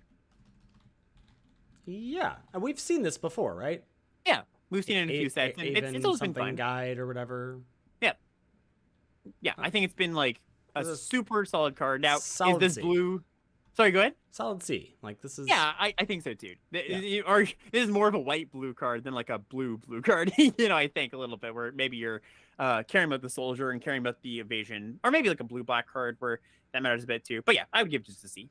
Just for folks being like, oh, the cancel so good with Stern Lesson. You know what else is so good with Stern Lesson is Scatter Ray. Like. I don't like. I think the blue cost is something to talk about here. Sure. I just like. I don't know. I'm not sold on. I see it all, but I'm not sold on. Yeah. It. All right. Yeah. Next up is Latnam Adept, 3 and a blue for 3/3. Whenever you draw your second card each turn, put a +1/+1 counter on Latnam Adept. We can agree that this card is not good. Yeah, this reminds me of what was that Theros red card? Yes, exactly. Yeah. That was when you cast a spell on your opponent's turn, I think, right? But still, like, ugh, gross. Yeah. I do not like that. This is like a D. It might be an F, honestly. Like, yeah. I never want to put this card in my deck. I agree. Just super funky. Agree with that. All right, here it is. What's next? Yeah, so this is Mightstone's animation. This is 3 and a blue for an aura. Enchant an artifact. When it enters the battlefield, you draw a card, and the enchanted artifact is a creature with power and toughness 4/4. I mean, I'm excited about this. Yeah, this is sweet. This is, again, a push card. If you put it on a Power Stone, you kind of have to choose, do I want to use the mana or do I want to attack with this thing or block with this thing? But you can also just put it on like a super little 1/1, right? Or just like a little trinkety artifact as well. I think just like the curve of any Power Stone early, like Stern Lesson into this, like it's a good blocker, it cantrips. I don't know. I have a lot of nice things to say about this card. I could go on and on, but I think this is... I'm curious. Is this your second best blue common? This did not crack my top 3, but okay, yeah. Because I have like some synergy considerations with this card, but I guess there's also a world where those synergy considerations don't really exist, and it's just good in every blue deck or whatever, or like it's not hard to enable it in the way we're talking about. In which case, it probably bumps up. My top 3 are what? This is Stern Lesson, Scatter Ray, and I put this could be number 3. This could definitely be number 3. I think just like if we've learned anything, it's just like when you put draw a card on something, it just like skyrockets how good it is, right? It's just like, I keep glossing over that. Yeah, this card's awesome. Yeah, I think this card might be the most powerful common we've seen so far. Wow. Yeah. I wouldn't be surprised if this is just like a B. Yeah, I could see it. Yeah, I'm gonna start it there. Maybe I'm a bit hot on it, but I think that really doesn't seem that hot to me. All right, this next one, wild, not going to get it. No, a B. 3 and a blue for a 2. Oh, sorry, Retrieval Agent. 3 and a blue for a 2/5 human soldier, and you can pay 2 colorless to give it +1/-1 until end of turn. Weird. No, it's Wish Coin Crab with some types and upside, but it's just filler. It's a D. Yeah, D-. Yeah, but yeah, just like hoping not to play this card, I imagine.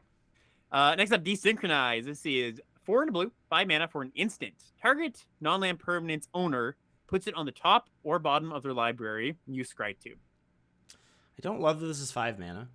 Sort of got used to these effects being 4 mana in recent sets. I do like the Scry 2, but it's a little clunky for me. Yeah, clunky for sure. The Scry 2 is nice. One of the things we learned from Imperial Oath is that when you have a 5 or 6 mana with Scry 2, it's going to be close-ish to a draw card, right? Because you're going to filter away the land. You just don't need lands most likely at that point. Or some of your decks do. Maybe they want to get to 7 mana and you're like, cool, I can get to those. So that's Scry 2. Like, don't discount that. That's a big part of the card. The fact that they get to choose top or bottom, that does suck, right? So it's like you would really like this to just be like always top or always bottom, like just knowing what it is. Yeah. But it's still good. It's still like, people often don't look at this as like removal, quote unquote, a removal spell. And it is like, yes, it doesn't kill the thing, it doesn't get rid of it for good, but you blank a card, right? It's a 1-for-1. It's not like a bounce spell. So the limiting factor here is the 5 mana for sure. Is that a little bit too clunky? Potentially. I'm probably going to start this at a C, but I think the Scry 2 does give it enough of a boost where I'm not just like completely off it. Yeah, I'm on C as well for desynchronization. Next up is Colorless Rock. 4 and a blue for a 3/3 bird with flash and flying, and when it enters the battlefield, you make a tapped Power Stone token. Yeah, what's your read on this one? I like this. Like I know that the 5 mana 3/3 flash flyer is not that good. Like that's probably D plus territory and limited most of the time. C minus territory. Making a Power Stone in a color that I think really cares about Power Stones and is going to use Power Stones well, even when they're attached to something that costs 5 mana. I am a little more interested in it. I'm probably too high on this at C plus, but I like this card right now. Yeah, it's one of the ones where it's like, ooh, could see it going another way. Maybe just like, everything with the power token is just like awesome. And I agree that the 3 mana or the 5 mana 3/3 flash flyer is a little bit underwhelming. I think I'm gonna start it at C. It's just so hard to give anything that makes a Power Stone, even at 5 mana, a lowish grade, So Right, yeah. I'm gonna give it a C, but I could see it just being like the body's too small, even though you're making a Power Stone. That's, yeah.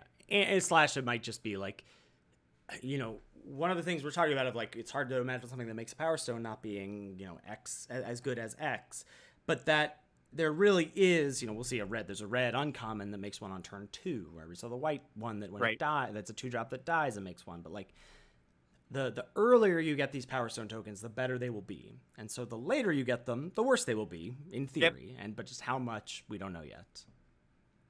All right, next up we got Depth Charge Colossus. I got a 9-drop here. It's a 9/9. It's got a prototype cost though. So the prototype cost is 4 blue for a 6/6. And it says it doesn't untap during your untap step, but you can pay 3 to untap the Colossus. Yeah, I don't love this card. Like, it has pseudo vigilance, so that's the way that we can think about it. Like we thought about Suchi in that sense, but doesn't come with the ward 4. Is a mana more expensive. I think this is fine. It's like I have it at a C right now. Maybe it's synergy C, but I don't think. I'm hoping to do some slightly better things with my Power Stones. Yeah, I'm just imagining when this comes down on 5. It's just like, oof, that's big. But then again, maybe they just on 5 as a 6/6. You mean? Yeah. Oh. Nah. I mean, it can only attack once, right? I mean, like, they're not tying up 3 mana a turn. Oh, I see what you're saying. Just like it's a little bit early to, sure, but it comes down to it like blocks really well. Yeah, I don't know. Maybe maybe there's just like again better things to do with your Power Stones at that point. I don't know. Yeah, I think I'm about where you are. It's like a C. It's just fine top end. Fine top end is probably just like a good way to describe it, right? I think so. You're probably gonna want some top end in your Power Stone decks, and this is a fine place to put it. So yeah, C. I agree. Moving on to the uncommons, we have Defabricate. 1 and a blue for an instant. Choose one. Counter target artifact or enchantment spell. If a spell is countered this way, exile it instead of putting it into its owner's graveyard, or counter target activated or triggered ability. Yeah, so as we know, it counters about a third. Well, actually, more than a third plus with the enchantments. Yep. I feel like you can main deck this card. I think if we're hyping happily up, though. I mean, if we're hyping up like Disenchant, I think this is just like a pretty close proxy to that in your blue decks. Is Essence Scatter a close proxy to Murder? Yes. Okay. Yeah, I think they're very equivalent cards. Yeah. Okay. Yeah, I think this is good. I would just give this a C+. I mean, the activated ability stuff's gonna come up once in a blue moon, but like having a stifle effect on your card is welcome, I suppose. So I don't know. I think C+ for this one. And again, like if Certain Lesson is as busted as I think, main decking these even moderately situational cards gets better because you can always pitch them. Yep. Sure.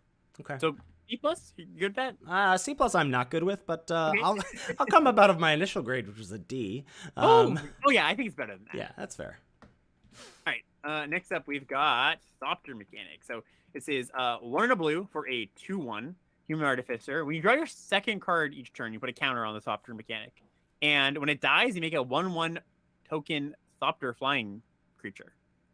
That was very good. That was a really good, clean. That's exactly how it's written, right? Clean read. That's the exact. That's exactly the text. Out of order. Yeah. When it dies, you make a 1/1 colorless Thopter artifact creature token with flying. I think I did all those things out of order. Listeners, you know what I mean. There'll be no way to check. This isn't being recorded. Yeah. One take wonder there. This is good, not great. Like I don't think It's just so hard to not compare this to Fairy Vandal. And Fairy Vandal is obviously better than this in my mind. Maybe it sounds like Alex just loves this card. Yeah, no, I think this card's great. Like, I think maybe it's not as good as Fairy Vandal, but like, I don't think that comparison was like, I don't know. I don't think it matters that much. I think just like 2/1 that dies into a 1/1, like that's good. Forget about the counter stuff, and that's gravy. Mm-hmm. Yeah, I think I have it as a C plus. I like it. I just don't. I'm not seeing this and going, ooh, want to draft blue, and ooh, want to try to do the draw 2 thing. You know.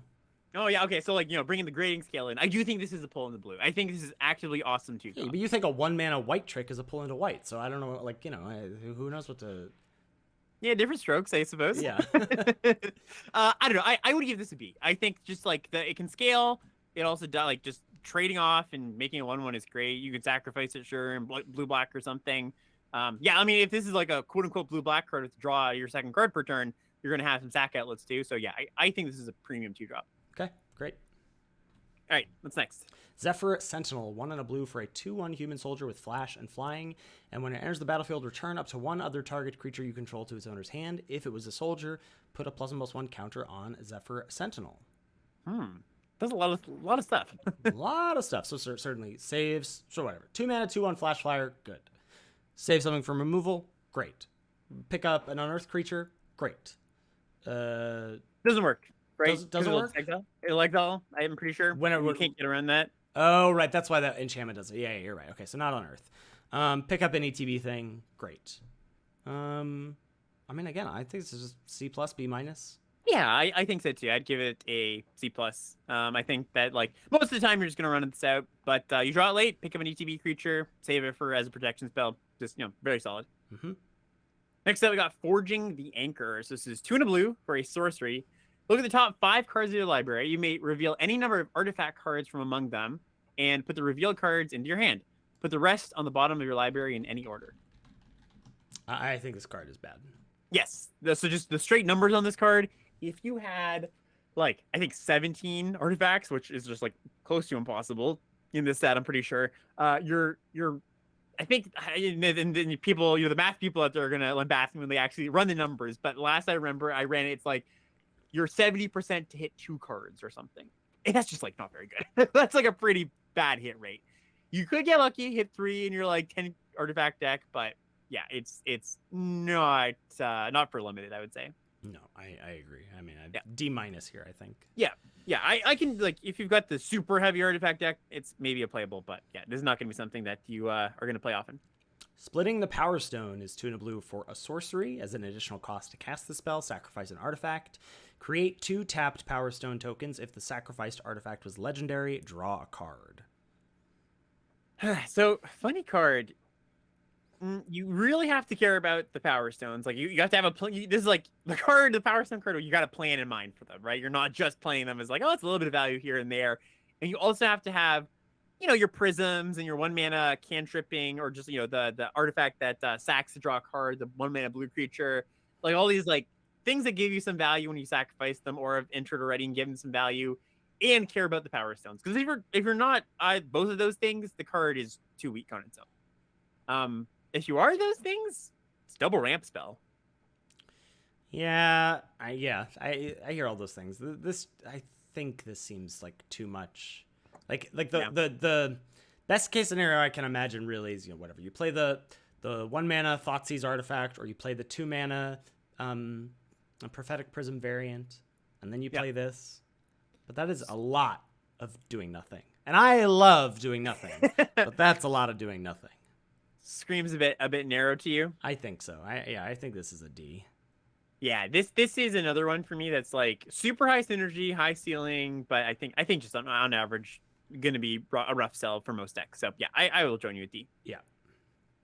All right. Next up we got Urza, Power Stone Prodigy, 2 and a blue for a legendary creature, Human Artificer. It's a 1/3 with Vigilance. It's got the ability 1 tap, draw a card, then discard a card. And it also has, whenever you discard 1 or more artifact cards, you make a Power Stone token. And it only triggers once per turn. This card's awesome. I have it a B+. This could be A-, honestly. Yeah, so, think about it this way, right? You play this on turn 3, and then you spend your turn 4, looting something away. Maybe it's an unearthed card, maybe it's a little trinkety thing. and you play a 3-drop, you untap. You got a little bit of card filtering in the late game. So I think B minus maybe sounds, or sorry, B plus sounds a little bit high for me. So what are you envisioning happening with this card in an average game? I'm very confused. What? Hold on a second. Yeah. What am I envisioning? I'm envisioning what the card says. I don't know. Like this. Like, Can you read the card, Alex? I'm just envisioning like I discard an artifact, like what you said. Then I Yeah. make a Power Stone. Then that Power Stone pays for this activation. Then I just get more Power Stones and use those Power Stones for other activated abilities. Get an insane mana advantage over my opponent. Insane resource advantage over my opponent. Mm-hmm. What am I missing here? Do you worry that you're like about discarding your spells to a looter at all? No, Yeah. Okay. I'm with you. because You I sold don't. me. I don't have to. Yeah. It's my choice, my body, my rules. My choice. Yeah, my card is my choice, right? Yeah. No, okay, I'm with you. I was just like, I don't even know. I don't even know what I was thinking, to be honest. I was like You a just little want, bit you tepid want on to it. argue with me. That's No, just no, admit no. it. Ethan, we're only 3 hours into the set review, and we're already at blue. So we have to know. drag. The people need some content. Oh my god, we have to talk about Fs some more. What do you want on this one? I said B plus. Yeah. Okay. Cool. I was just confirming. That's all. Okay. Just in case you changed your mind. I didn't. All right. Great. Yeah, What's next? truly did not. Ooh, I love this card too. Involuntary cooldown. 3 and a blue for a sorcery. Tap up to 2 target artifacts and or creatures. Put 2 stun counters on each of them. Yeah, usually we see this as just like lockdown for 1 turn, right? So we now have the technology to lock them down for 2 turns without memory issues because these stun counters. So This locks down cool. 2 things for 3 of your attack steps. 3 of your attack steps. Yeah, That is, in a lot of games, that's just kill 2 things. that's funny. The chat points out Time of Ice. This is like Time of Ice, not quite, but it is. And Time of Ice, like I was on Team Time of Ice, no matter what. Like I know that like people were were too low on it, then too high on it, then we sort of leveled out. But like Time of Ice was like only theoretically only good in an assertive deck. Obviously, involuntary cooldown is best in an assertive deck, but just like mini sleep. I'm in for mini sleep here, and especially I just keep going back to Stern Lesson makes these kinds of quote unquote situational cards even better because you can pitch them when in theory you don't want them. But I just have to imagine this is going to be just great. Yeah, my one hesitation on it is just that like Impede Momentum was not a card you generally played. I guess this is just so much better than Impede Momentum. Yeah, like two is a lot better than 1. It's a lot better than right. 1. Yeah. Okay. C plus. Maybe? Yeah, C? I'm on C plus here. Okay, I'm gonna give it a C. I'm a little bit slightly more tempered, but I do think you could totally be right about this one. Yeah. Okay, next up we've got Take Flight. So this is a aura, 3 and a blue. Enchanted creature gets +1/+0 and has flying, and whenever this creature attacks, draw a card. I also like this card. Yeah. Little curiosity variant that you don't have to connect the first You don't time. have to connect. So whatever. There's like some casting considerations of you got to stick this at a good spot where like you're not going to get interacted with. And I guess if they have like a big flyer, this is not great. Again, can pitch this to Stern Lesson or whatever or Urza. But the times when this does create an evasive threat that immediately replaces itself, this now has presented a must-kill threat for your opponent to deal with. Yeah, I think it's just like not that hard to just be playing a normal game. You go 2, they go 2, 3/3. They tap out for something on 4. You land this, and it's just like, okay. Well, your opponent's like, well, I'm already like, not down a card. No, they're not up a card necessarily. They're just cantrip, but they've taken a big hit, right? Like you've jumped your biggest thing. Maybe it has a keyword. Maybe it's got lifelink or something. Yeah, they've got to deal with it. Like that's the thing with this kind of card. I think people can overlook sometimes when it's like, okay, I slam my aura on my creature, and your opponent has the removal spell. Well, they still have to spend their next turn casting that removal spell. They're still spending something there, right? And this is like a low risk, high upside one. So yeah, I think this card's good. I think that especially because blue does have like somewhat of an aggressive, or can have somewhat of an aggressive bent to it. There's all like these cheap, combat style creatures. Blue black maybe is a little bit more of that too. Also, this plays well in blue black with the draw 2 cards kind of stuff. So yeah, I think this is good. I'd give it a C plus. Yeah, I'm on C plus as well. Cool. Next up is Flow of Knowledge. This is 4 and a blue for an instant. Draw a card for each island you control, then discard 2 cards. Okay, so we're running the numbers here. If we got 4 islands, it's a draw 4, discard 2. And that's good for that rate. Like you'd be fine with that, but you really want to get there. Then how you have to get that 4. You basically have to be mono blue. Like, you got to be like 12 islands plus.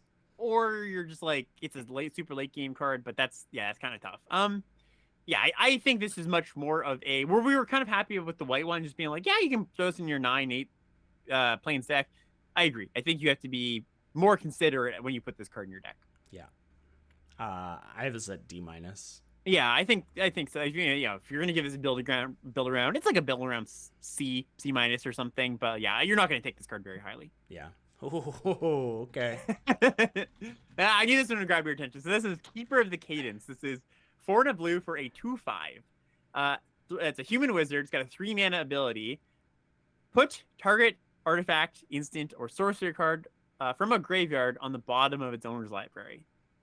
I mean, I obviously love this card for my own proclivities, but I also think this is a cool build around card.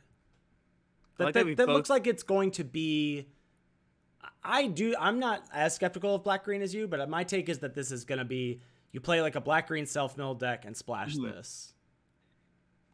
And that's just your way. You're not decking and winning and grinding, doing the clear the mind thing, and you've got some, reanimate or whatever. You have the little black mini gravedigger, like ways to get this back if it dies. And Snipes their unearth stuff. Yeah. So like it does all those things. I'm slightly skeptical, just like that will be a good thing to do. I think that requires like a bit of infrastructure that I'm not sure is completely there, but. I mean, look, you're gonna play this card. I know Sam Black's gonna play the hell out of this card. Like, there's definitely a group of players who will just like, even if it's not good, they're gonna put it in their deck a lot of times. And sometimes these cards are good. So, I'm sure about this one. I'm gonna give it a cop out C, but I don't know. What did you want to give it? I give it a build around B. Okay, yeah, that's fair. Next up is Spotter Thopter. This is 8 mana for a 4/5 flyer, and when it enters the battlefield, you scry X, where X is its power. It also has a prototype cost of 3 and a blue to make it a 2/3. So 4 mana 2/3 flyer scry 2, or 8 mana 4/5 flyer scry 4. Yeah, this one is one of the more conservative prototype cards, I would say, where both ones aren't amazing. Just like 4 mana 2/3 flyer scry 2. Okay. And then the 8 mana side it's a big flyer. The scry is nice there for sure. I don't know. I think this card is solid but unexciting. That's sort of my take too. Yeah. I don't love. I think one of the things to think about for a lot of these prototype cards, and it'd be especially interesting when we get to Ben and I argued quite a bit about some of these, the commons in red and black. So modality is something you want to think about, right? That you expect to pay a premium for modality, but when neither piece is something you're that happy with, modality still doesn't really make up for that. So 8 mana 4/5 flyer is way too much in my mind. Though again, let's recalibrate. Maybe that's a 6 mana 4/5 flyer with a couple power stones. At a certain point, scry a ton doesn't do a lot, but scry 4 is a lot. You think about, okay, bottom a couple lands and top a couple good spells, or at least just you're happy with one of the 4 cards you saw. The prototype cost, fine. All this is fine. I feel like it's like C plus range. Yeah, I think I would just give this a C. Even if you power this out on turn 6, let's say, like a 6 mana 4/5 flyer is okay. Scry 4 is a lot. It's good. Yeah, it's good, but it's not no one of the more exciting prototype cards. So yeah, I think just solid C. How about this one? And actually got Hulking Metamorph. This is a 9 mana 7/7 with a prototype cost of 2 blue, makes it a 3/3. You may have Hulking Metamorph enter the battlefield as a copy of an artifact or creature you control, except it's an artifact creature in addition to its other types, and its power and toughness are equal to Hulking Metamorph's power and toughness. So it's a clone. You can only clone your stuff, and you keep the power and toughness of the Metamorph. Oh, I missed the you control part. That makes this way worse. So did I, actually. I was like, was that always there? Mandela effect happening here? Did they change this card? Yeah. I mean, there are a lot of words on this, so it's easy to miss for sure. Yeah. Only cloning your stuff, that is a real downside, just because, like, you don't get to take on its power and toughness, which is often going to be the more relevant thing. Like, sure, you get some ETBs, whatever, but get static effects, get activated abilities, but all of that is certainly less exciting to me than, or less exciting to me now that I know that you can only copy your stuff. I think fine, but again, another C for me. Yeah, usually when you have clones that can only copy your stuff, they give you a bit of a bonus. Either it's cheaper than you'd expect, or they give you something, an upside. This is a downside for the most part. Like being a 3/3 version, I think is just a downside. I mean, copying a cheap flyer, maybe that makes it an upside, but yeah, I think in the prototype, or so the not prototype cost, 9's a lot, even with power stones. Like that's hefty, That is a right? hefty cost. Yeah, I think it's probably just another C. It might even be a little bit lower. I do think the dream of this card is like copy a cheap flyer. That's cool. You get like a 3/3, whatever.